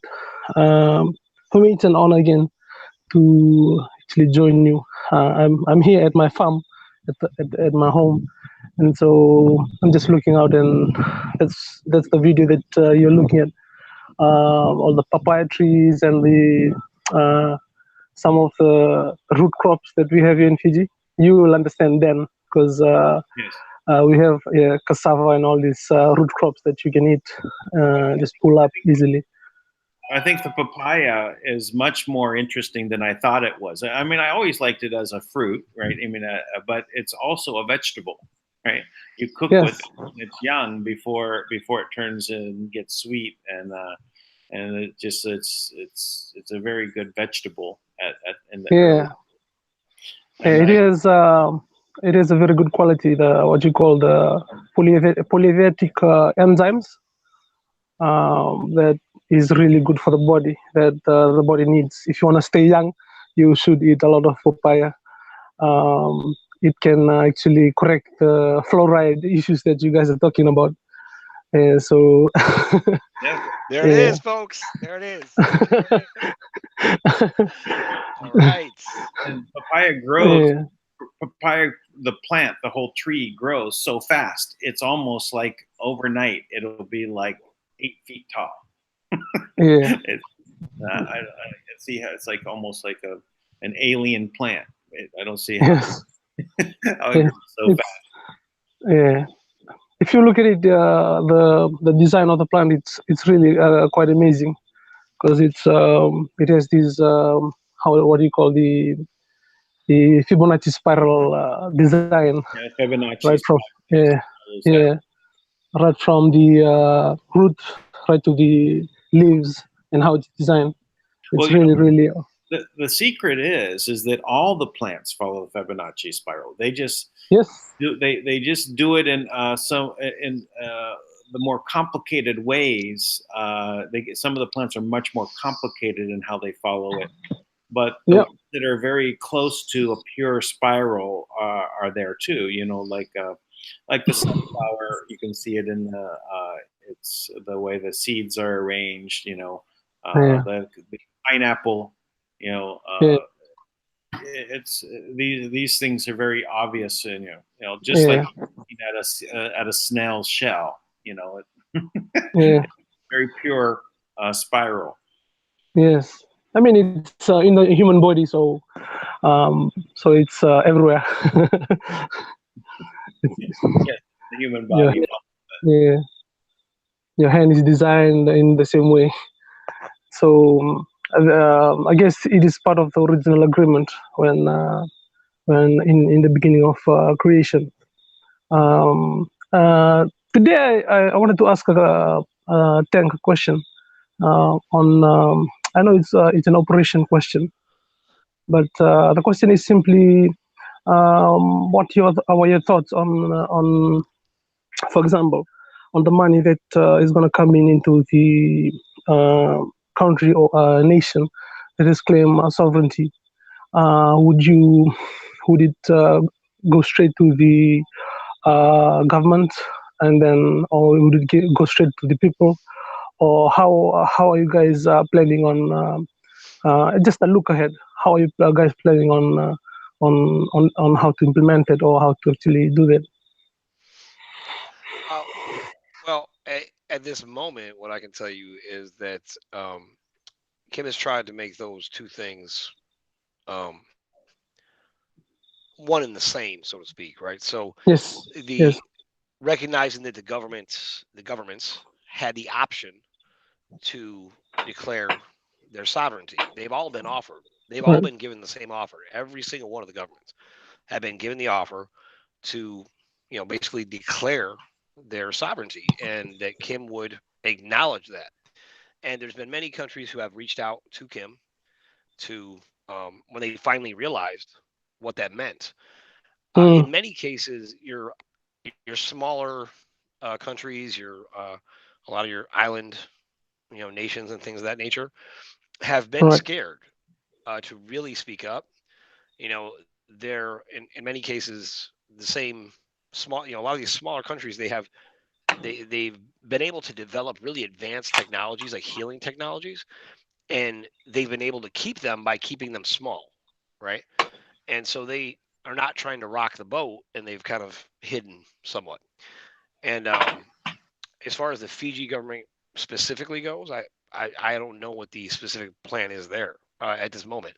What I know is that what I've always known is that the five tribes that the other individuals, including you, um, and one of the other tribes reached out to me as well. I don't know if that individual plays the same role that you do, but but they each have a role to play within the trust. Yes.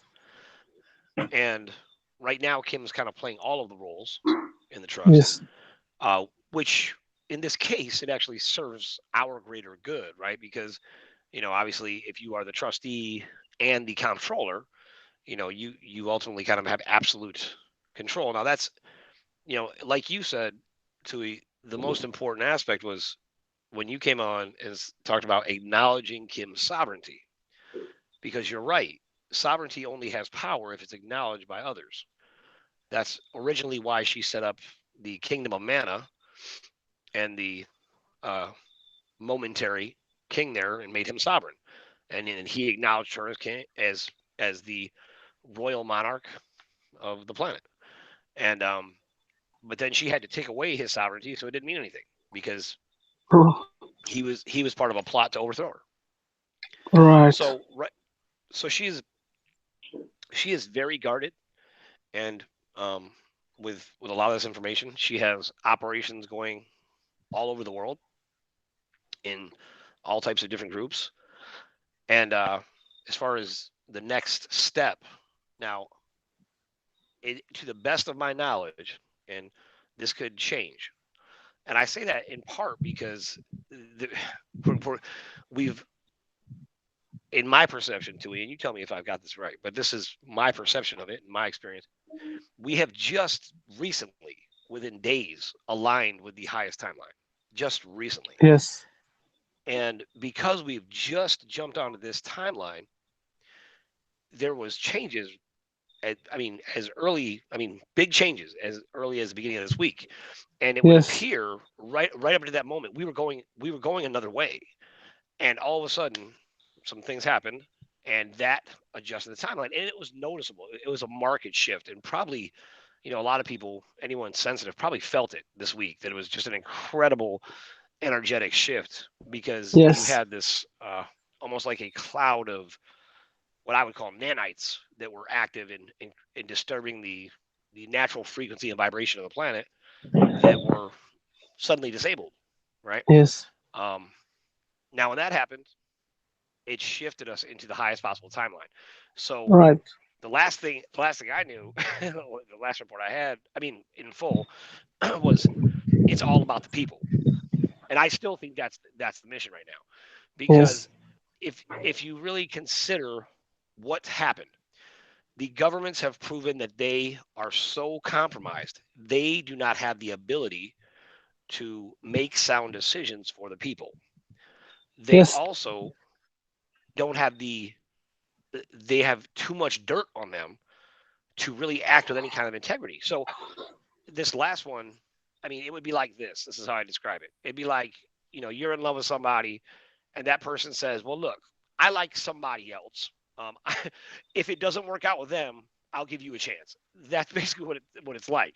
And I got to be honest, if they really realized who they were talking to, or the power of this, original, humanity being here on the planet in this, which is an anomaly, right? It only happens every 2,000 years or so, I guess. Yes. So to have this level and this change and this shift, at the end of this 26,000 year cycle, it's once in a lifetime. And for them not to jump on board really shows that they've lost sight of what it means to be human, and they're not even in tune with the actual energy of what's taking place. Yes. And I don't think there's time to mess around with that. I think there is for the first time that I have felt, there is a absolute sense of victory, and an absolute sense of urgency at the same time, that it is time to move with a level of confidence. And what I believe Kim will do is she is going to do exactly what has always been the plan, is to restore the sovereignty of the people. And I think that's where it starts. Sorry. Thank you so much. Thank you very much for that update. You will notice that this clearing that you mentioned, it actually happened as soon as we get into contact, and that has changed a lot of things and have allowed a different time probability. because this is the real reason why I was reaching out to Kim, because everything was at a state of at a stagnant state. It was stuck because I wasn't like I was telling. I was talking this morning with Thomas, from Canada, with also with Judy, with all these people that are all involved in the projects, and it's really amazing. It's really amazing how quickly it has opened up. Just from the day that the first day that we actually talked about talk about sovereignty and the role that I play or my people play in this big change. And as soon as that happens, there are people will be dreaming about it. People will be they will talk about it in their dreams. They will be realigning with the role that the trust has changed or has can I say the new program that the AI is actually running on. And so your platform is actually caused these changes. And there's a new really quick probability that of timeline that is in front of us. And I didn't have I couldn't talk about it the day that you asked because of I want the initiative to come from the other side, from you. And I know people that actually chosen for this role, and they're playing their role, and they can feel the change within them, and they can feel that it's actually opening up. And I guess thanks to you guys because of your this platform. Thank you, Dan, and thank you, Tank, for your discussion, and all this has enabled us to actually reach out and to, in a way, accelerate the part that we are stagnant on. Yeah, so I guess maybe after the show, or maybe today or tonight, I can sit with Tank and we can discuss a little bit more on the role of why I'm reaching out, or the role of the people, and how it's going to affect the reality in just a few, especially in this year, because as you know, in the United States, it's quite hard to do changes, there, and to be able to do anything because of all the blockages, and they control the whole system. But out here in Fiji or in the Pacific, it's really easy because I can personally just go straight up to the prime minister, and we discuss, and he can implement the change straight into the government, and there's no one in the world that will be able to stop it because of that rule. And then all the projects that needs funding and all that, they will be able to take it from there, because Kim understands once he gives out the sovereignty to a nation, all the debt has to be paid, money that has to go to the people, and that initial money can fund all the projects that Tank and all the people, just to initiate it, just to start it up, just to because people have been waiting, and I've been telling the chief, I don't like the way it's stuck right now. People are waiting on Trump and for the 2% and all this money that they have to use for the project, and it's not coming in, or they're taking advantage, or not taking advantage, but actually not truly understanding the important time that they're in, and that their small decision can actually change the timelines. And if they take, I've been watching how Trump has not has not done what he promised to do, and so that's one of the main reasons why we reached out to actually ask him for this sovereignty, because if she gives this, she would allow us to actually play our role, and she would allow us to fulfill the role of my role and the role of the people, and we'll take and we'll help her and stand with her in this new change. So sorry.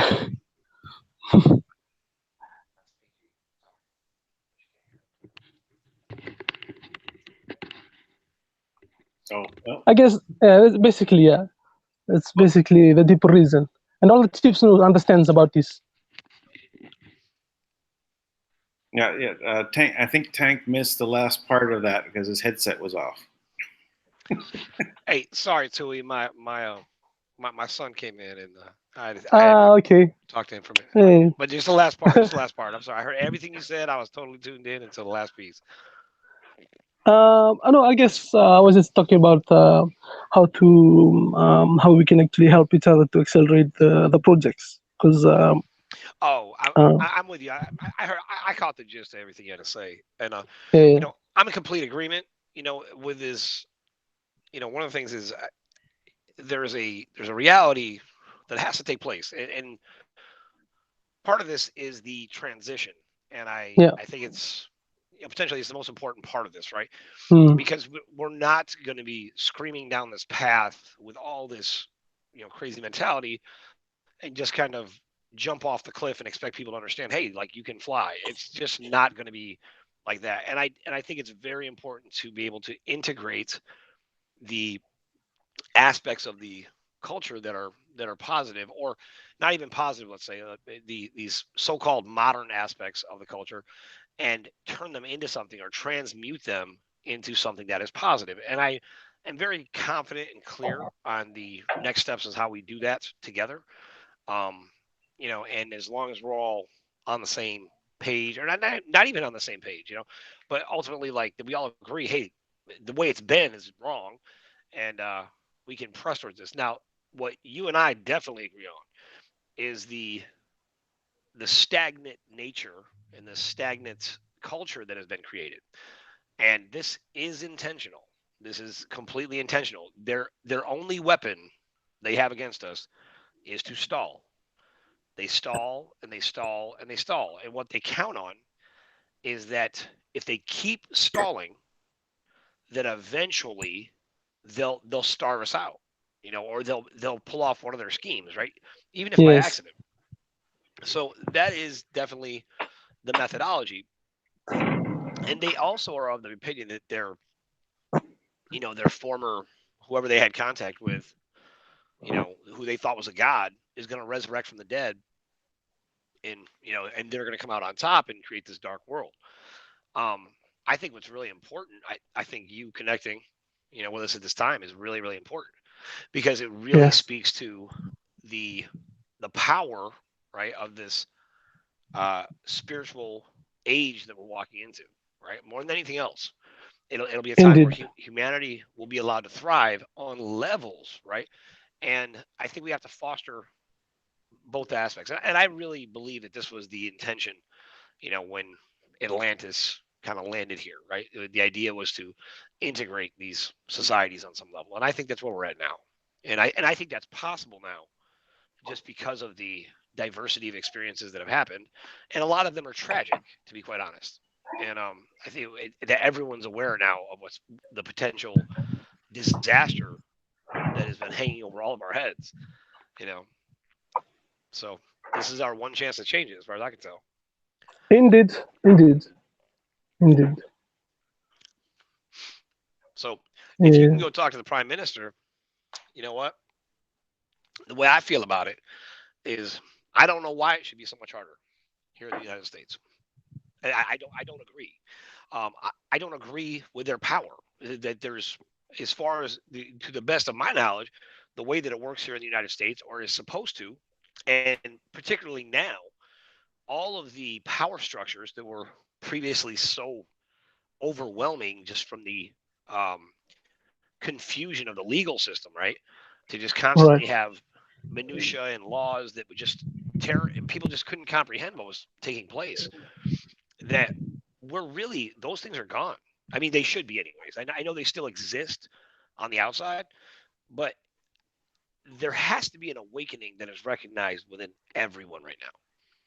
And I am convinced that that's where we're at, because at the end of the day, there's one law. It's do no harm, right? Do no harm, love one another. And that's kind of what holds a family together, right? Yes. The collective mind, right? Yeah. So do unto others. and I Do unto others what you want others to do unto you. I don't know if that always works though, because I feel like some people have perverted ideas. But yes, the point is the same. You know, Yeah, on the cabal side, that you don't want them to continue to do unto us what they want to be done unto them. Exactly, because I mean, you've got some perverted tastes, right?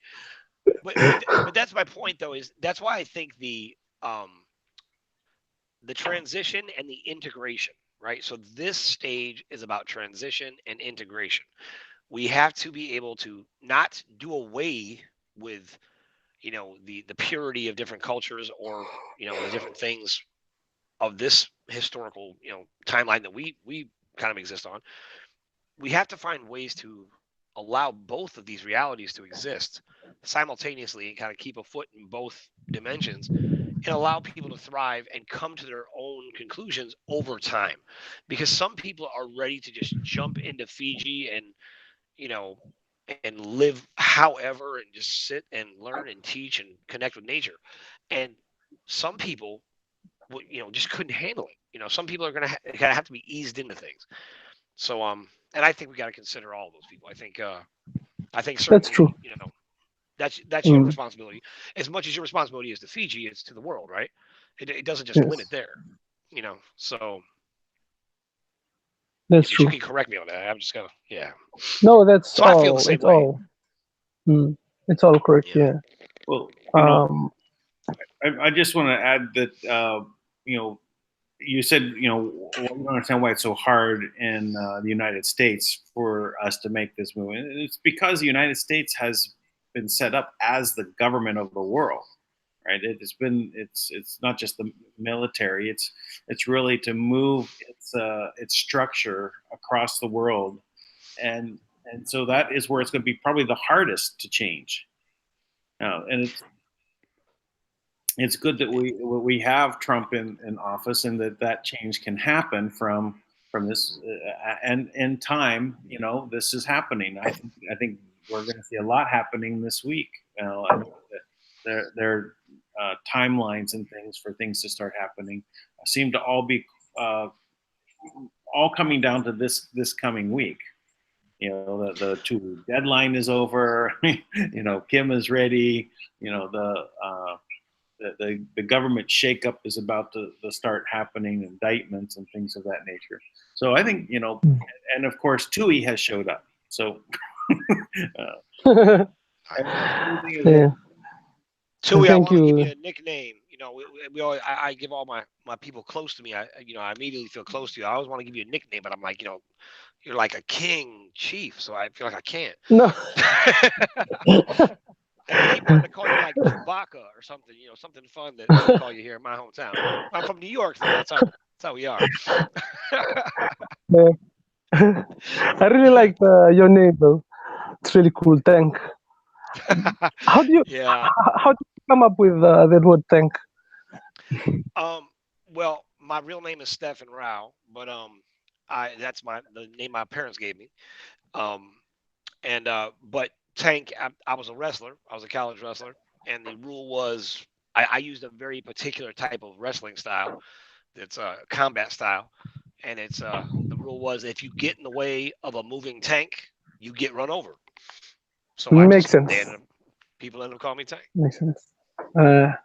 Definitely. I guess you at the right place at the right moment right now.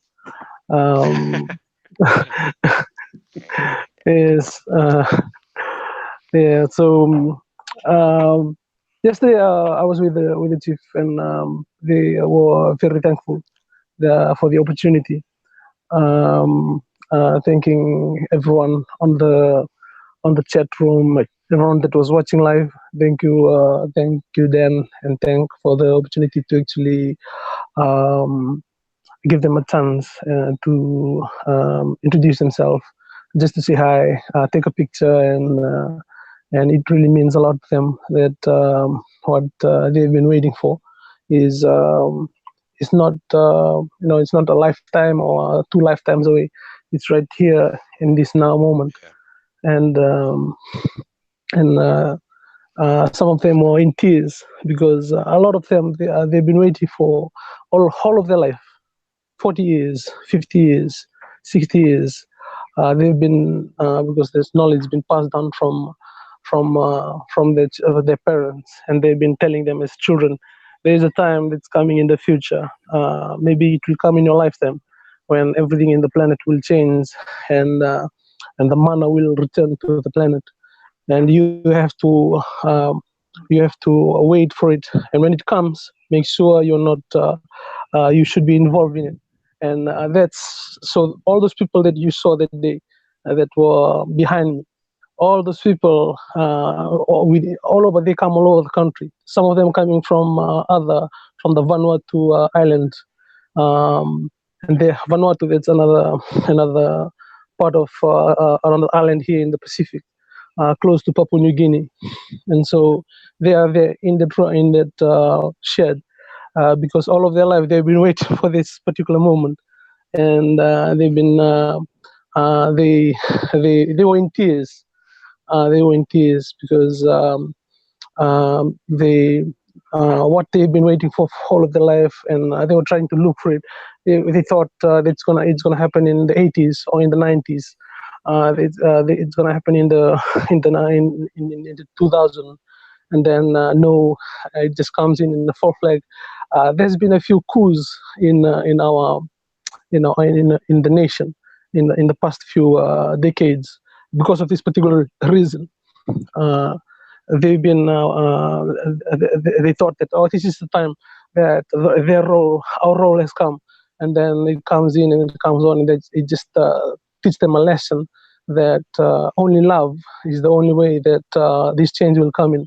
And if force is used, or if any other way is used, then we are still just perpetuating the old way of thinking and the old way and the old system. And so they are very, very, very thankful to everyone, to you guys. On Monday, I'll be there again, and we'll be continuing on with our discussion and our awareness.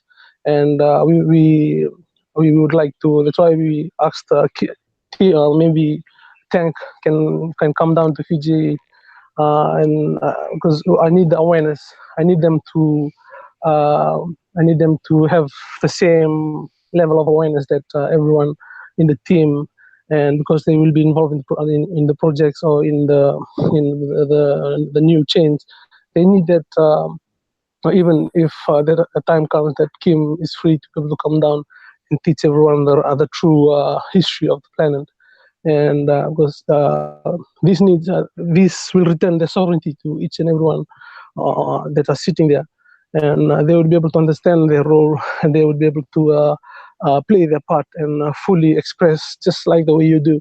You guys are doing your part and playing your soul agreement.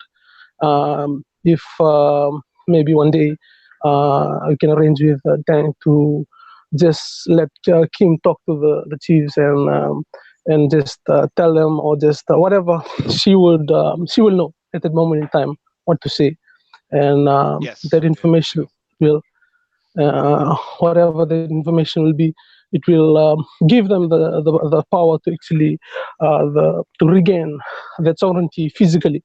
It's always there within. Everyone has sovereignty within them. It's always there. It's never taken out. The physical aspect is what has to be aligned, where people can actually express the love towards someone, and then that someone will realize, oh, I'm important in this place, and I'm sovereign, and I'm appreciated. And with this, with just this love and expression, they would be able to freely do the soul agreement that they agreed on.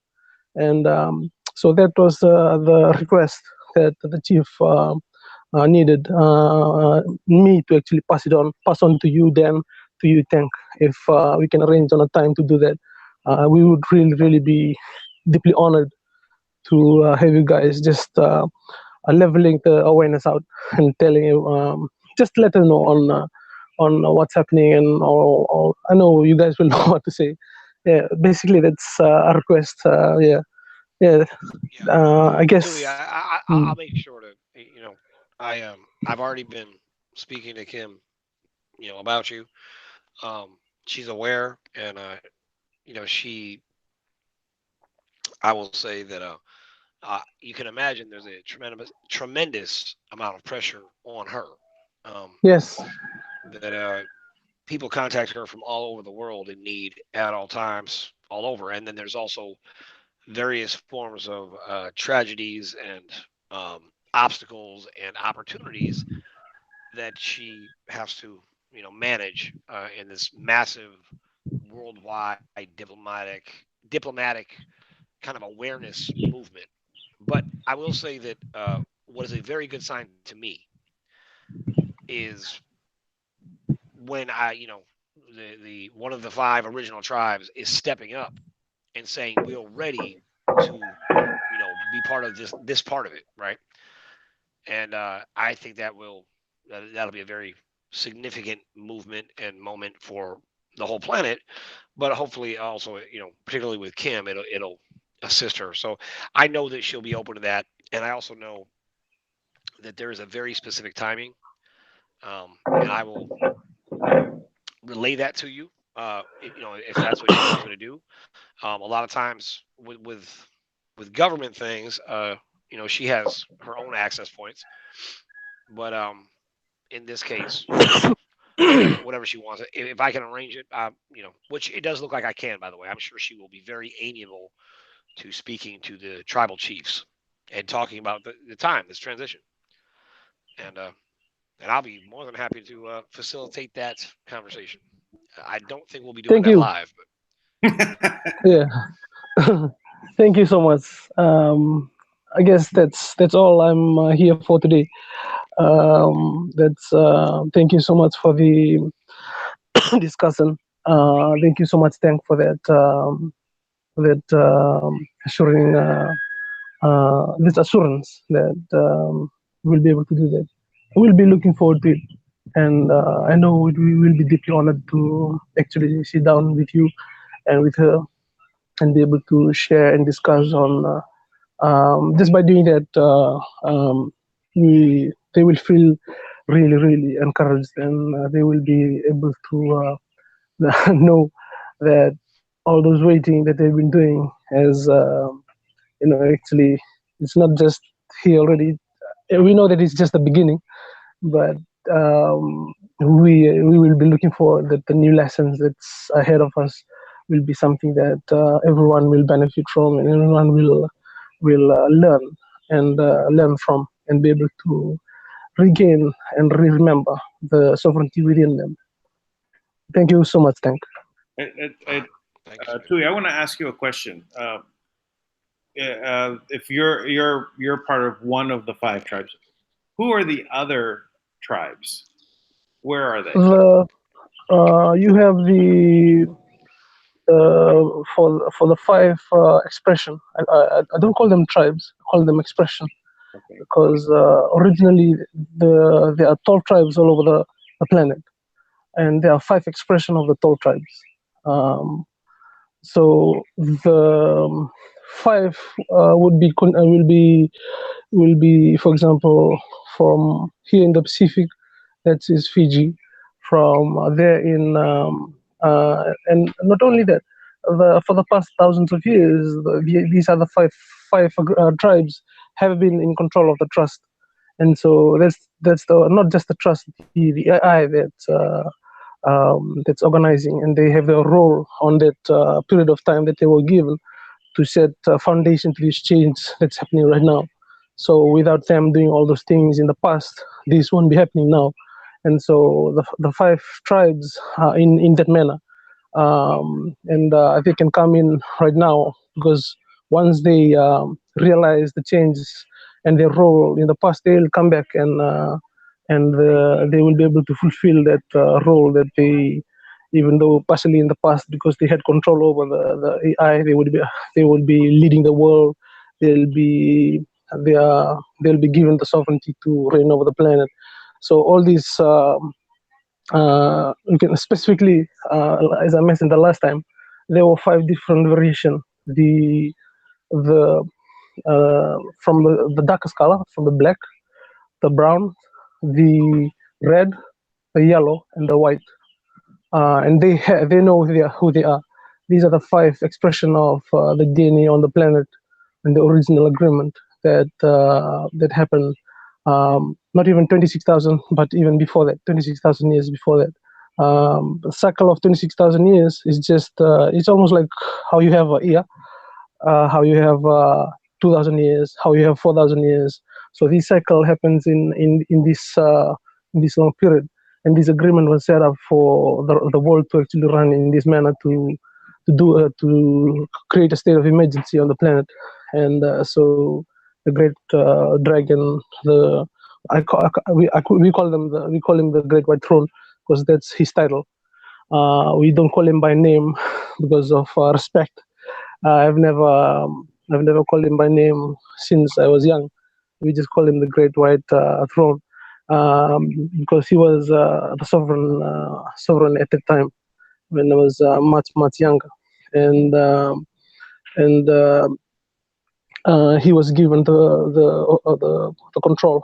But the AI system, it actually only works on human DNA because it was a human agreement that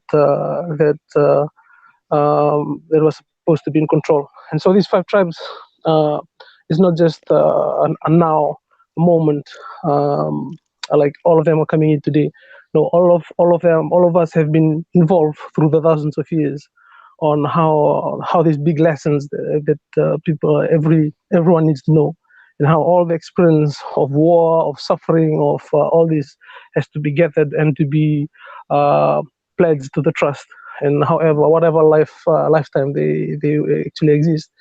But I know all these 5 tribes, once they realize this, they will come back and they will be able to change, because the human collective, we are just one big family, just one big family. So everyone is native to the planet, everyone is living here, eating. So it means your DNA agreed to be in this in this life, or to be in this planet. And so just because we have a lot of different programmings through time, and through the changes, and through accepting that, through believing that we think we are different because of the physical expression or the physical illusion of our names, our values, and our religion and our beliefs. But we are all just simply flesh, blood. We call it the 4 elements. Our flesh is the land. Our blood and what the water we drink is the water. Our the air that we breathe is the air, and the fire within us is the life force that keeps us alive, and which causes the 5th element, which is the awareness that everyone is able to do everything and create everything through this awareness, through the the the coming together of these 4 elements. So every single person or human, or every people on the planet are one with the planet, because they are the unity of that all these different aspects of the planet. And so the Bible tries to teach everyone, tries to tell everyone about it, but people won't be able. They will try and complicate it, and they will try and interpret it in such a way that it's so complicated. But that's the simplest form, that every human being on the planet is sovereign, because they are the unity of the element or the frequencies of this reality. In other reality, and those are other agreements. And so if you're here on the planet, then this is your agreement. If you're here eating food, breathing air, drinking water, living a life, fully aware, then you're part of the agreement that was agreed on that way, and on thousands of years ago. All it needs to be done is just need to be reminded, or you need to actually just remember who you really are, and what your role and all this will just come naturally to you.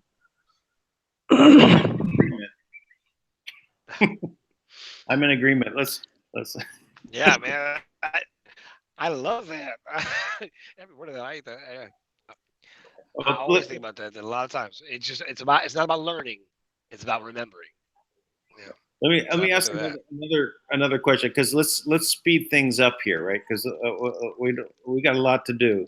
So, do we know who the other four expressions are? Have they shown up? Do you know any of them? Can we get them like? I have the capability of knowing them.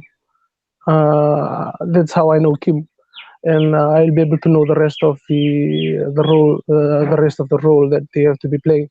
The rest of so if I see them, I meet them. You are the one.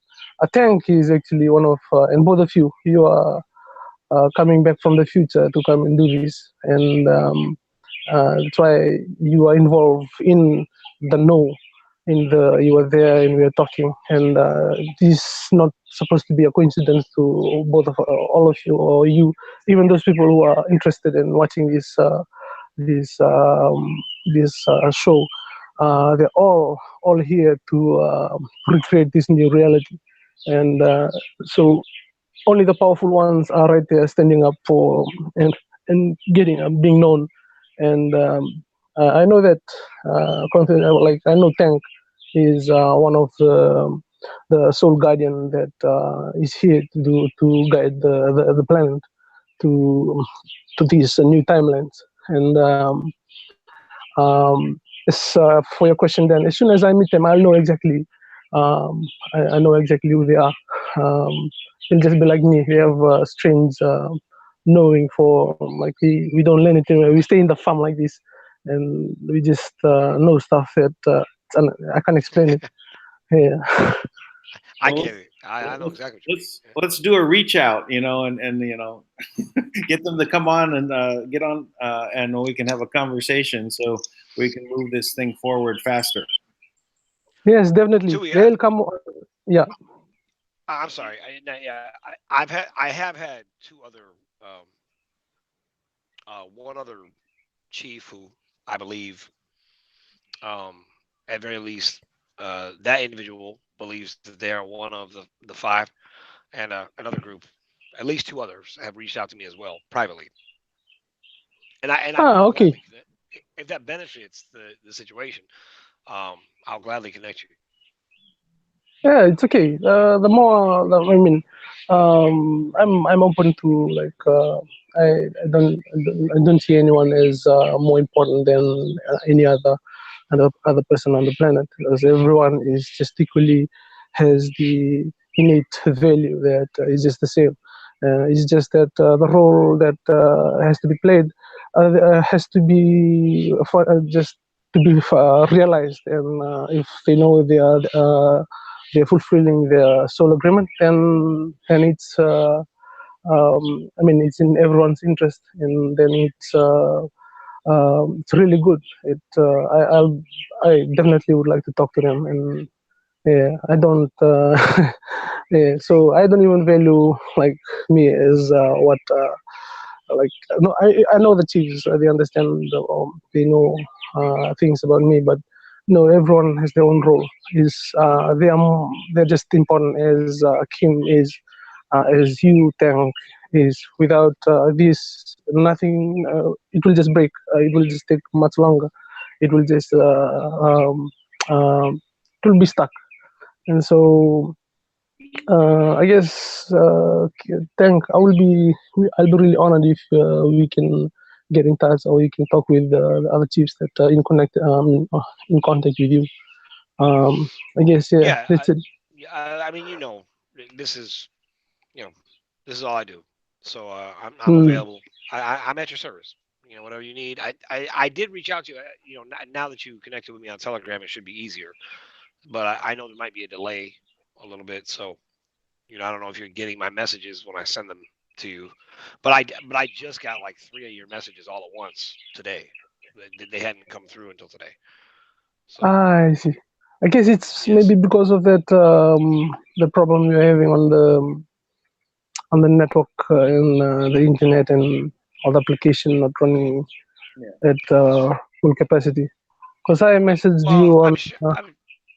I'm sure they're trying to block communicate. I mean, this is, I mean, you've been in Fiji. I've been kind of public, so I have been actively blocked for a long time on various levels. So, they're always trying to block communications with me. I see. Trying to interfere with phone calls. That's known and confirmed. I know that, and so that's always a challenge.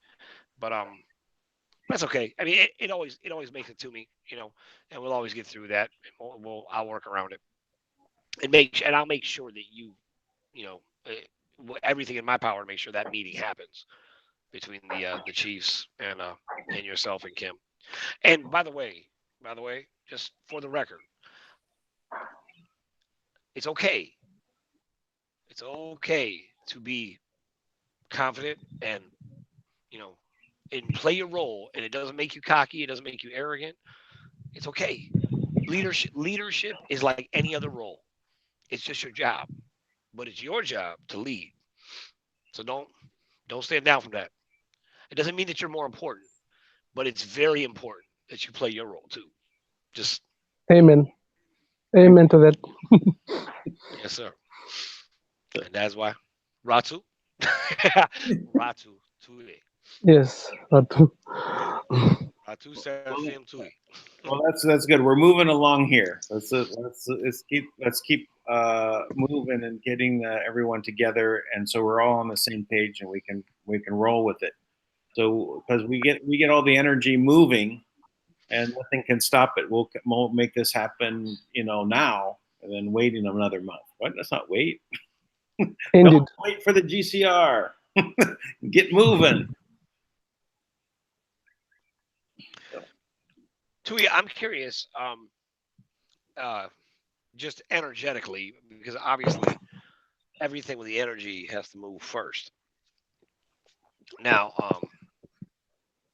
it feels to me very much like we're just at that point where it's just going to be an eruption, and it's going to be very clean and very clear right now. Indeed. Is that your sense that you're getting there, and with Yes. everybody, the Chiefs? Yeah, it definitely feels like a celebration is brewing.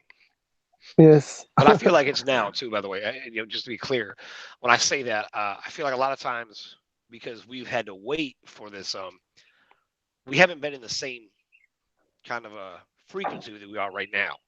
Where in times past we would feel the energy might move, but you wouldn't really know what was going to happen. It would take time. But in this moment, what it feels like to me is that we're in this kind of instantaneous moment of manifestation. It doesn't take much. It's more, very soft much more faster. Yes. Yeah. Good. Totally agree with you. Definitely. So I'm thankful, and that's all I'm full of. I'm full of thanks, and I'm full of joy at the same time. And I'm thankful. Thankful that we are alive right now at this moment and experiencing these changes, and we and all the lessons that we are learning from everyone that we meet, and how fast everything is growing, and all these, I know that all the wisdom that we gain from it, we'll be able to take with us and keep like all we can do is just give thanks. Thank you to God, thank you to everything, to everyone, to how everything that used to be so different in the past now, it's coming closer together. It seems that it's just one whole giant and giant big awareness, big family. And I'm always thankful for that. Me too, by the way. Me too. Yeah. It's an amazing time. We're all here, ready to move it forward. So, and it'd be great to come and meet you in Fiji. Never been to Fiji. Of course. Yeah, we are looking forward. We are looking forward to it. Like I've messaged the Tank that we've been preparing our declaration, our letter to recognition of sovereignty for Kim and the trust. And as soon as we are completely put in the words that is appropriate for that exchange, we'll pass it down to Tank, and if he would be honored enough to give it to Kim, and it totally depends on Kim, because the decision is hers, and when she wants to act on it, but this is just our part, because that's what we can control. That's from our side of the. Tui, why don't you let me? I do, in fact, we did work with Kim to my lawyer team, Yokoyama Legal, who are a very, Paul is one of the very few lawyers who stood up for the right cause and all this, and he did make sure to take the letter of sovereignty written for the United States and modified it to make sure that it met all the legal requirements. And those, he was told that they had to be reproduced to make for every country in the world, and that would include you all in Fiji. And so why don't you Thank let me you send so you much. that directly, so you have a That would kind be of a model. that would be really wonderful. We will look forward. We look forward to that email, or however you're going to send it. Thank you so much. Sure. No, of course. Okay, awesome. Well, and we're in our 2 hours and 40 minutes, so we're doing good. We're under 3 hours. We can keep it going. If we have any particular questions, Yeah, if there's some questions from Tank or from you, Dan, about Fiji, or about what's going on here, or about the country, or even on the chat room, if there are some questions. I'm sure there'll be some questions for me there on the chat room. And if you can access or read it out, I'd be glad to maybe state a simple answer, just to. Yeah. Man, I'm not going to ask any questions in this venue because I know I'll have access to you afterwards. So please, if anybody watching or who's live right now at this moment, like, ask your questions, because right now, by the way, Tui has made himself very publicly available, and let me guarantee you this: I guarantee you that will not last long, because it's not something that everybody can do. Number one, number two, it's just going to be too much very quickly, and as people start to catch on. But if you're one of the 100 or so people that are there right now, you have a venue that you might not ever have again. Yeah, and I would say just repost your question if you already asked the question, so that it's at the bottom of the list. So, scrolling through and finding questions on this particular topic or to ask Tui, it would be good if you just place them there now. Right, just go ahead and copy it. If you've had it up, asked it already, just copy and bottom that, be able to see it, and I can relay the question. We do have a question from Eldoran C. Can you please ask Tui about the tribes in America, like in Canada or South America, please? Okay. The tribes in America, yeah. You like the term expressions, correct? You said the 5 expressions. Yes, which is, you can put them in tribes, but they are definitely expression because of how the DNA expressed itself. It's just it's according to what part of the planet they are in, and what part of what you would call the ley lines they are guarding, because all the ley lines has agreement with the DNA of the people that are living in the place, and so wherever they are, they have agreement as guardian of that soul gate or soul place all over the planet. And so these people will have similar features. They'll have the words are similar, the frequency of language are similar, and they live together, and they have their own caste system in that way. And so these are all the top tribes that are all over the planet. And for the native there in America, they have the red expression, or the red frequency of the planet, and so they have all their ley lines and all their soul gates in America, down in Mexico, and they've been involved in the history of the planet for the longest time, and they know who they are. They're just like people here in Fiji. They're keeping it to themselves because there's sometimes it's quite hard for them to express it because not a lot of people can understand the language and the true meaning of what they're saying from their perspective and from the experience of the ancestors. So so the gate soul works in a very mysterious way. So for an example, here in Fiji, we have our gateway close here in Fiji. It was active, and now it's just been deactivated for just 100 years ago, so that people can come in and influence our culture.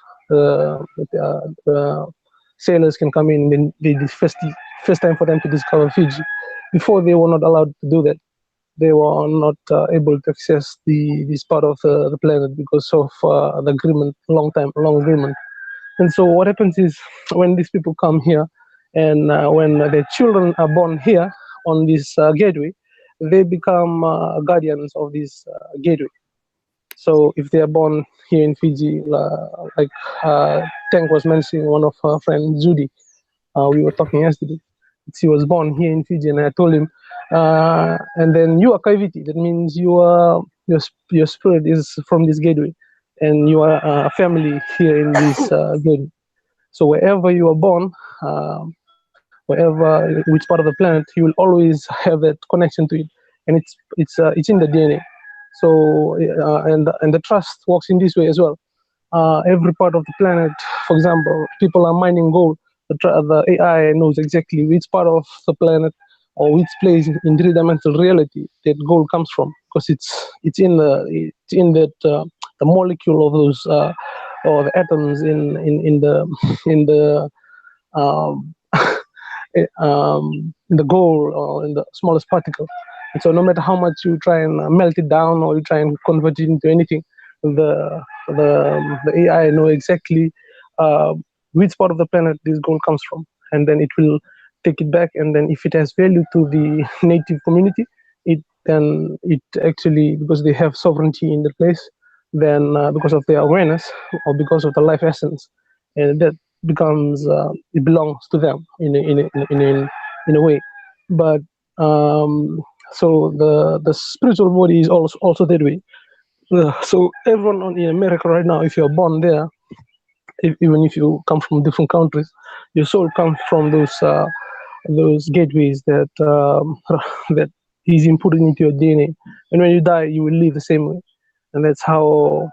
So if you are from here, from Fiji, and you go and you passed, and then at the end of your life you died somewhere in England, you won't go through that gateway. The soul will come here, and then it will go back to the what do you call, the spiritual dimension.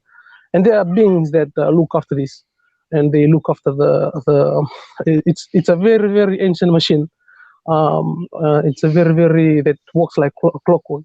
And everyone here in Fiji, we know that it works that way, and we know where the soul goes to, and we know exactly how it can manifest in the body. So if someone is born here, wherever they will be, they will always be different from their family, and they will always have characteristic of this agreement, of this, and maybe later in their life they will have a chance to come back, and they will be able to fulfill their soul agreement that they were born here to actually do, and it will give them a very, very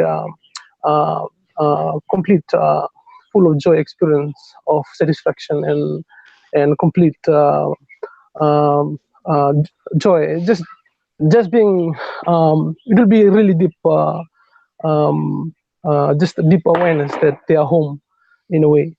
Yeah. So for the people in the United States, and that's how it works in the whole planet. And so everyone with all, for example, in Fiji, we have the Indo-Fijians that are here, that they already a first, second generation, third generation here, and they already are Fijians.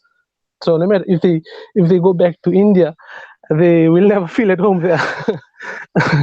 they will always they will always know that Fiji is where they are, like it's in their DNA, and in it's written there. It's recorded in those DNA that even the doctors now still don't understand how it works, and still don't understand the amount of information that is stored there through ancestors and thousands of generation that's been until right to the end of, I mean, right to the beginning of this agreement of us being living here.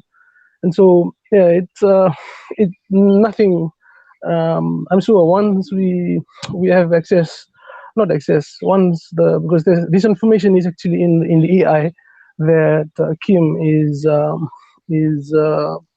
um, is right now. He's the trustee.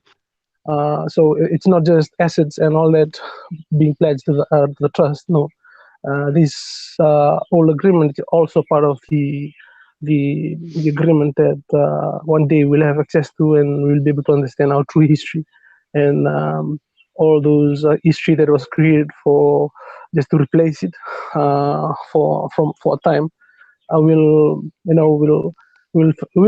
just like how what's happening right now, people are truly realizing and coming into the truth of how everything begins and start to remember, and they can see through the illusions that they tried to create for thousands of years. Even now, Tank has said, thousands of years of carefully uh, laying layers and layers of estimations of this reality, and just within 1, 2, 3 years, we can we have succeeded in breaking it down just by looking within us and remembering who we are, and we realize the truth outside when we do that. And yeah, so basically that question, a lot of the times I usually leave the questions to be answered by only the person, because they will answer their own question in the future. They will always answer it. Tui, it's very good that you're answering because yeah, really you give a very unique way of expressing it, that when people hear it from this perspective, it allows them to open up, right? So it's very good that you express this, because it's unusual, right? To think about the I'm looking up 5 expressions on Google, or DuckDuckGo actually, but looking at well, what are the 5 expressions? And everyone's showing facial expressions, right? But it's more about where you're born geographically, and that your DNA is different depending on where you're born on the planet. Yes, it's just the time and the space. It's recorded on the DNA, and so it's similar to what you have in your blockchain. You will understand that. Yeah. So the human body is just like that. It's just like it's a replica of the same thing, but it has a different signature to it because of the different characteristic that it is. It's really hard for me to explain because of the language, but I know you understand because you understand. Yes, can I ask sorry. you, just because I can feel what you're saying. So if you don't mind if I help you a little bit, Yes. or not even help you, Yes. you can correct me Yes, if I'm please. wrong. Yes. Okay. Yes. So one of the things that I think is really significant, and hopefully this makes sense, and I express it clearly, is that the DNA of where people are born and these things, there's really a spiritual essence that is expressing itself Yes. in this way. And Yes. so the expression of the person that we are, and the culmination of the DNA sometimes doesn't necessarily match what we might think. For example, looking at you in Fiji as the Ra, and Kim, the white as white can be, blue eyes, blonde hair, up in Russian, to form the Zara, to have the Yes. feminine and the masculine counterparts, and to be able to say you're connected in the same family, so to speak, right? Now, Yes. that is something that with DNA, people would be like, that doesn't make sense to them. And I think that's important, that one of the beautiful things that I have seen in these different expressions of DNA is that it's a spiritual DNA, and it'll track you back to an origin. But the way most people traditionally think of it, of like that means that you're going to be this color or this race. It doesn't always match. It No, doesn't yeah. always match, because Yeah. you have the Amexum, right, here in the United Yes. States, which are black. I mean, as far as Yes, yes. I don't even like to use the term black because people associate it with being negative, but we'll say dark brown. We'll say dark brown here in the United States, and I mean their origin is right here. And you have, when we talk about red, you're talking about South America, right? Which could be the Mayans, it could be any of those, because there's portals in all those places. And it's very important to realize that these 5 tribes, like the 5 fingers of the right hand, like Yes. the 5 senses, of the body, like the 5 stones that took down the giant, that are Yes. symbolic by Yes. The David 5. and Goliath. Yes. These principles that are much more, the 5 expressions. And so in other words, even the 5 senses, like you said, well, there's 12, but the 5 senses, what that's saying is these are all speaking to something, a higher spiritual or Yes. energetic reality, that we hold both places, that we Yes. stand here rooted on the earth, and that we are creating energy as our Yes. kind of a source, and returning it back out to source, or the greater universe, or the rest of the universe, and that we're also receiving energy coming down. And these things make up the holistic Yeah. spiritual DNA, Yes. or at least a more holistic version than what probably I think most of us realize. Is that It's about right? Yes, it's really simple. You are really on point, right? That's really on point. The most easiest way to explain it is through the body. The body has like the 12 senses, which represents the 12 tribes all over the planet, and the 5 expression is the 5 limbs and the 5 fingers and the 5 body parts of how, because that's the rule here in this reality. In other realities where probability in the future, you can have 6 expressions or 6 all that, and then it doesn't only work in a state of in at once. For example, right now we are all 5 expressions are on the planet right now, but through time as well there are division of 5 expression through time. After 2 or after 4 or after 26,000 years, a different expression. So after another 26 years, another different expression, and then you have small periods of 4,000, 8,000 years, and 2,000 years, and so it's I can say it's multi-dimensional. So it's just like the human body, it's Yes. multi-dimensional. I cannot explain it in if I talk about it individually, it will take me months just to put it down into words, and especially and put it down into English. But the physical body is the expression of that numbers. If you read the Bible, you'll see that number. It flows over and over and over again. 5, 7, 12. 5. So we have 12 senses. We have 5 expression, the limbs and all the expressions of the fingers and the limbs, and then you have 7 energy centers that's within you that causes you to value and understand it and see colors, frequencies, and revalue them. This is what the 7 energy centers within you do. It gives you the expression of love, family, and all that. Nobody teaches you this. This is internal. It comes within the DNA. It comes within from the planet. And so the planet also has that 7 energy centers, the 12 tribes, and the 5 expression. and then you have that in the weather. You have 7 days a week. You have 12 months in a year, and you have all this the other expression of 5. So you have 7 years in a body. As you grow every 7 years, the whole body actually changes. So from year 1 to year 7, that's one being. Then from year 7 to year 14, that's totally a different being, a totally different awareness, totally different. They still have the same memory, but a totally different awareness. The body is developing from 21, from 14 to 21. New sets of agreements comes in, new sets of experience, new sets of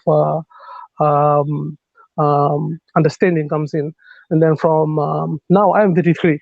I was born in July, that July 1985, and I'm 33 now. As soon as I was 33 last year, in 2018, I was given permission to do this, to actually talk. So thank and both of you, Dan, and a lot of people that are listening. They've been doing what they're doing so long. I was just given that time because my body was still developing. Because as I grow, the body under a certain type of understanding that I'm supposed to prepare myself with comes in. And it's the same thing that Kim goes through. When she was 40, then she was allowed to actually chosen to be able to do that because the body is physically ready to do it. And so I was lucky that I know, and I was being, because I know that I'll be speaking in English. Took me 10 to 15 years to try and prepare myself and try and use translate all the knowledge into English, so I would be able to speak it. So the first time I've ever done this was a week on Monday when we talked for the first time.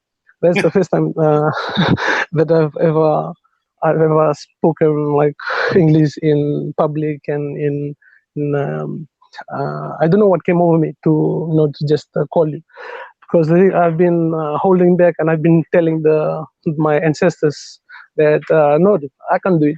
And they always tell me, you're ready. You have to do this because the planet needs to move forward. So you need to reach out. So as soon as I reached out, there was different probabilities that were in place, and I could, as soon as I sleep in the night, I could feel and I could see it. I could understand, and I know Tank and Kim and them, they will feel it. They will be able to understand. And so this is what happens when the souls that are fulfilling what they're supposed to be doing are actually doing what the soul agreement is here to do. Kim and them, they will feel it. They will be.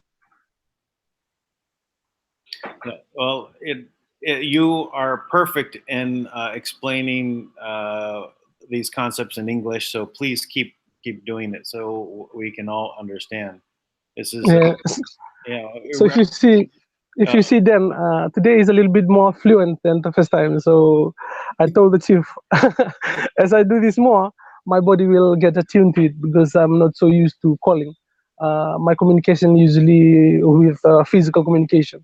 I have to see you, and you have to be sitting there, and I have to. Then we can talk, and then we can exchange through the 7 energy agreement, and that way you will be able to know exactly what I'm thinking, even before I'm trying to tell you, and I will know exactly what you're thinking and what you don't, if you don't understand what I'm talking about, and then so it's almost like I'm talking. I'm also telepathically connected to the person, but to be doing calling, I lose the connection to the connection within me, because I'm trying to explain and I'm trying to in a 2-dimensional perspective. Like I can hear you, but I can only use in 2 dimensions. So it's not enough for my senses to figure out what you're thinking and what the questions are.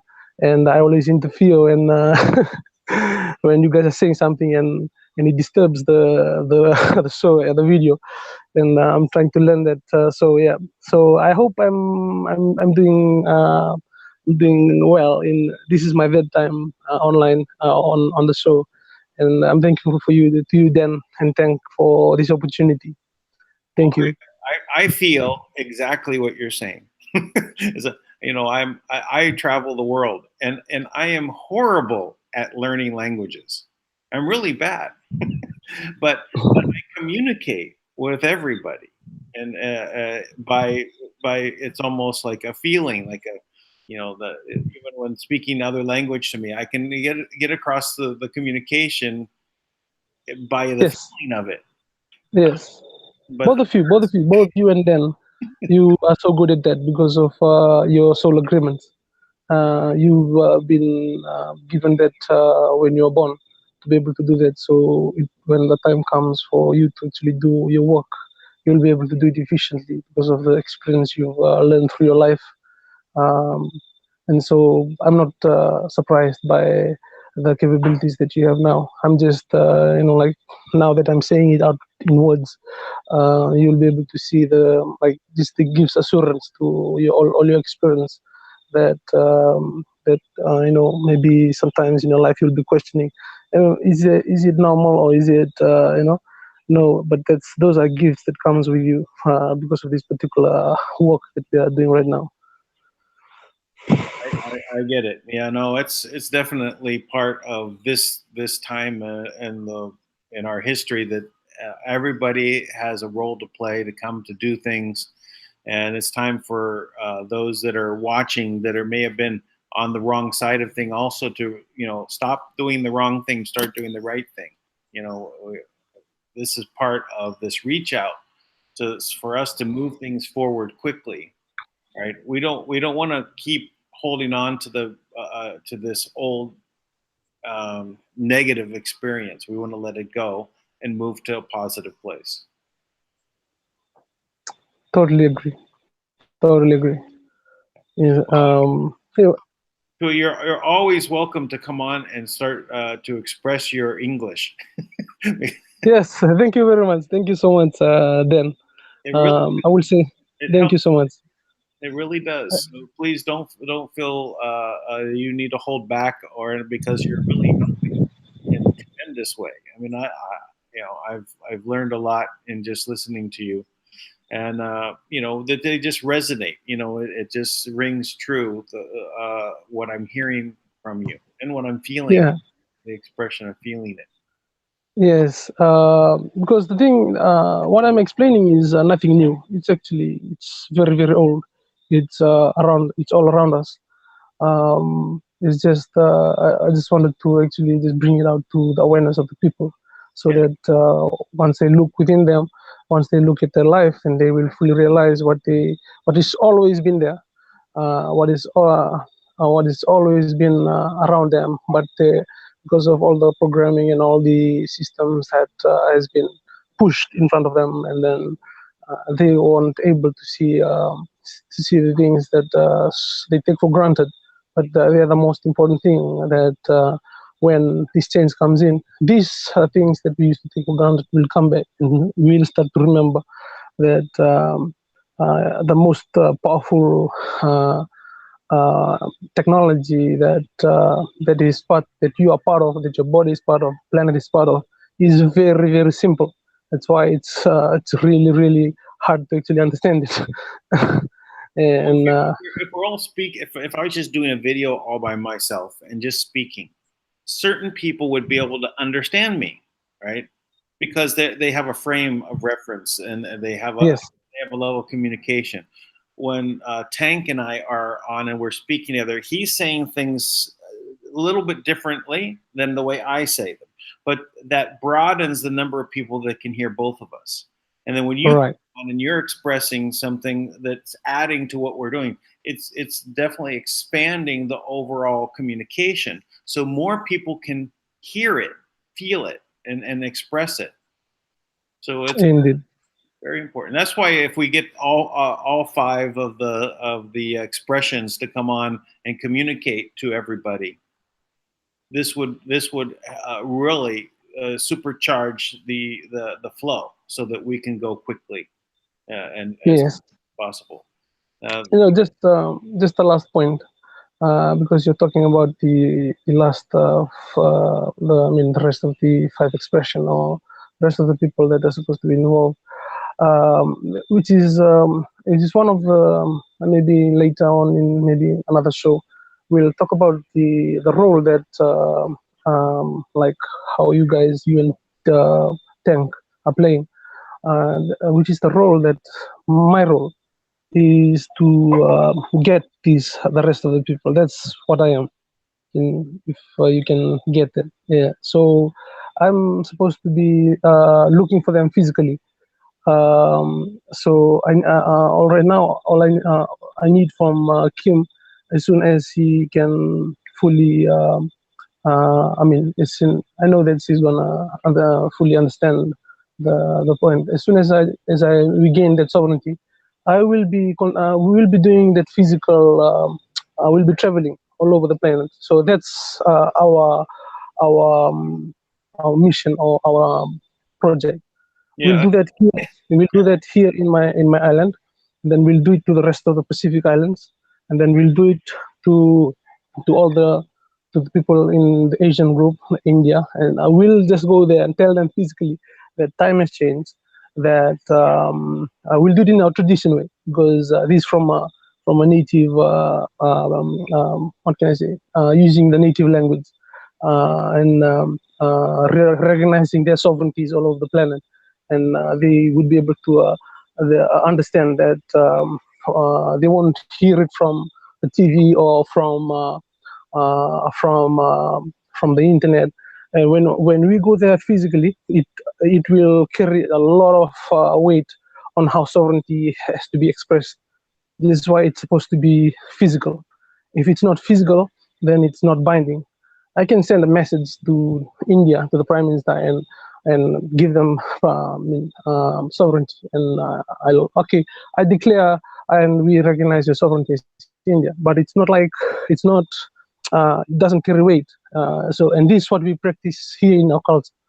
We have to go physically to the place where they're living, or the DNA, or the place where they are born, and be able to physically tell them.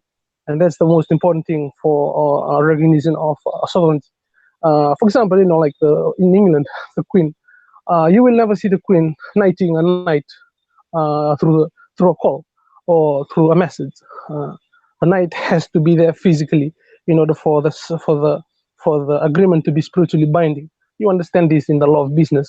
If you call, and if it's not, if you to be respectful, the Japanese understand this. They will not call you. They will come straight to you, and they will send someone to represent them, a physical, just to show you that they respect you and that you have value for them. And so this is what my role and what our role is for the native culture here in Fiji. We will do that here first within us. We will all recognize the sovereignty of Kim and the trust, all the tribes, and then we will tell every chiefs they will be able to. If as soon as Kim, if we talk, and then the steps can be taken towards getting that.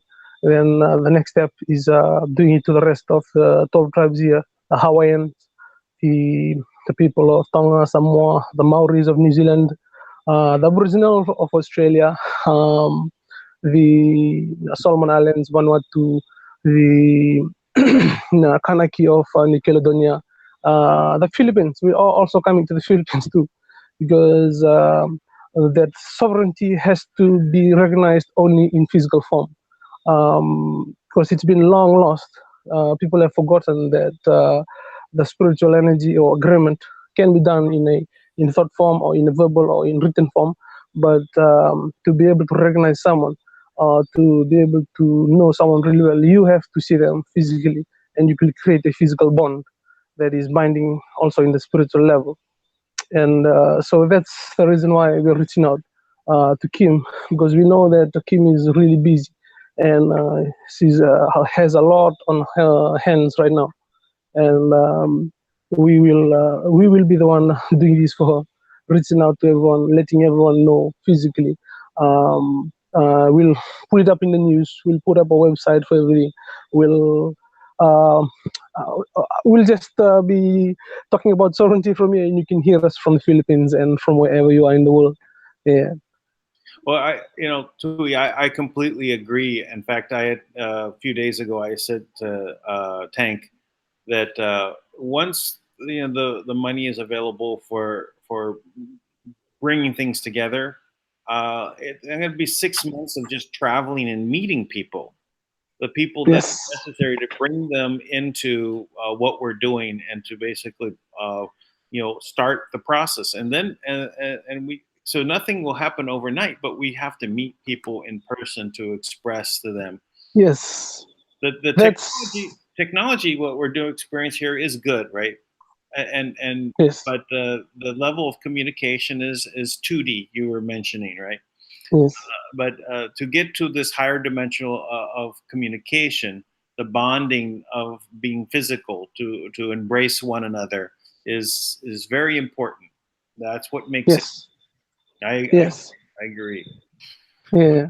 Yeah, it's Well, just sorry, just the last point on that. I just want to add just a little, because a few years ago,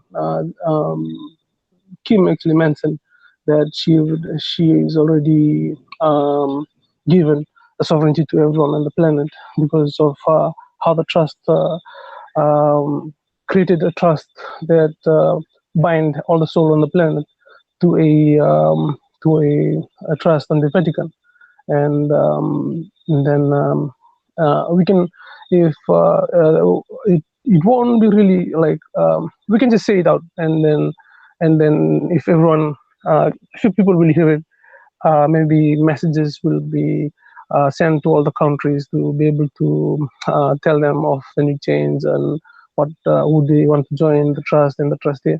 But if there's a physical present that can actually do that, it will never, they will never miss it. They will, because in this way, a sovereignty, if it needs to be returned, like Tank said, it has to be declared or recognized by the people physically. If you put it down in writing, you can put it down in writing. But for me, because of um, the way they did that in the last I mean, in 2017 and before 2017, they did it. They they control us from where we are without even getting permission from us. And in order for us to undo that, we have to do it physically to to undo the spiritual agreement that is still binding on the planet. And that's why there is the change is not taking place in that, let's say, awareness is not there, and all this is not there, and it's quite hard for people to know about the trust, for the leaders to know about the trust, and to actually fully understand the change that has happened. So the chiefs and we have sat and we've talked, and then we've we've made it our project to, because it's actually in our culture. It's been kept here because we understand that you can't recognize someone's sovereignty if you just call it out, or if you just call them on the phone, or just write them down on the paper, which is just another illusion. Um, we have to go there physically, embrace them, tell them that you recognize them as just part of the family, as everyone else, as just, and then from then on, you'll create a bond that is it's more than just a physical bond. It will be spiritual, and you'll be truly be a family, and this will give them and remind them of who they really are. And so, yeah, so that's basically what our role will be. And I know Tank and Dan will be also involved in it. It's a great time ahead of us. Thank you. oh, you're welcome. Thanks again for coming on. So we've made it past the 3 hour mark. Yeah, so we're good. These shows are really hard to stop, right? Because we're revealing so much of this information that people have not heard from other sources, or to understand what's going on at this time. So it's good that we're doing it, but it does makes it you know, a lot of information that to keep people up to date. So we're, you know, 3 hours and 20 minutes into this, so probably a good idea we stop it here. Thank you so much. I think Tank is taking a bit of a break, but that's okay. We will catch up with him tomorrow. We're at, this is the T-3 in counting. So we did a countdown that we said we were going to do this for 2 weeks, and we're going to continue in some form after this. We'll figure it out that. So don't worry. We're going to continue the shows, but we're going to continue our countdown. And, you know, part of that had to do with the QAnon countdown to the 21st. So that because some things are supposed to start happening there. And again, you know, it helps us if you take this and give a like, give a share, and make a comment, a positive comment. Forget the negative comments, not needed, not wanted. Just go ahead and do a positive comment. And then copy and paste the link. Take the Thank you. Copy and Peace and love. Peace and love from Fiji. Peace. And may everyone have a good day, have a good night or a good morning wherever you are in the world today. Thank you so much for joining us. Thank you. Thank you, Dan. Good moments to you all. Good moments indeed. All right. Bye-bye. Thank you, lady, for joining in.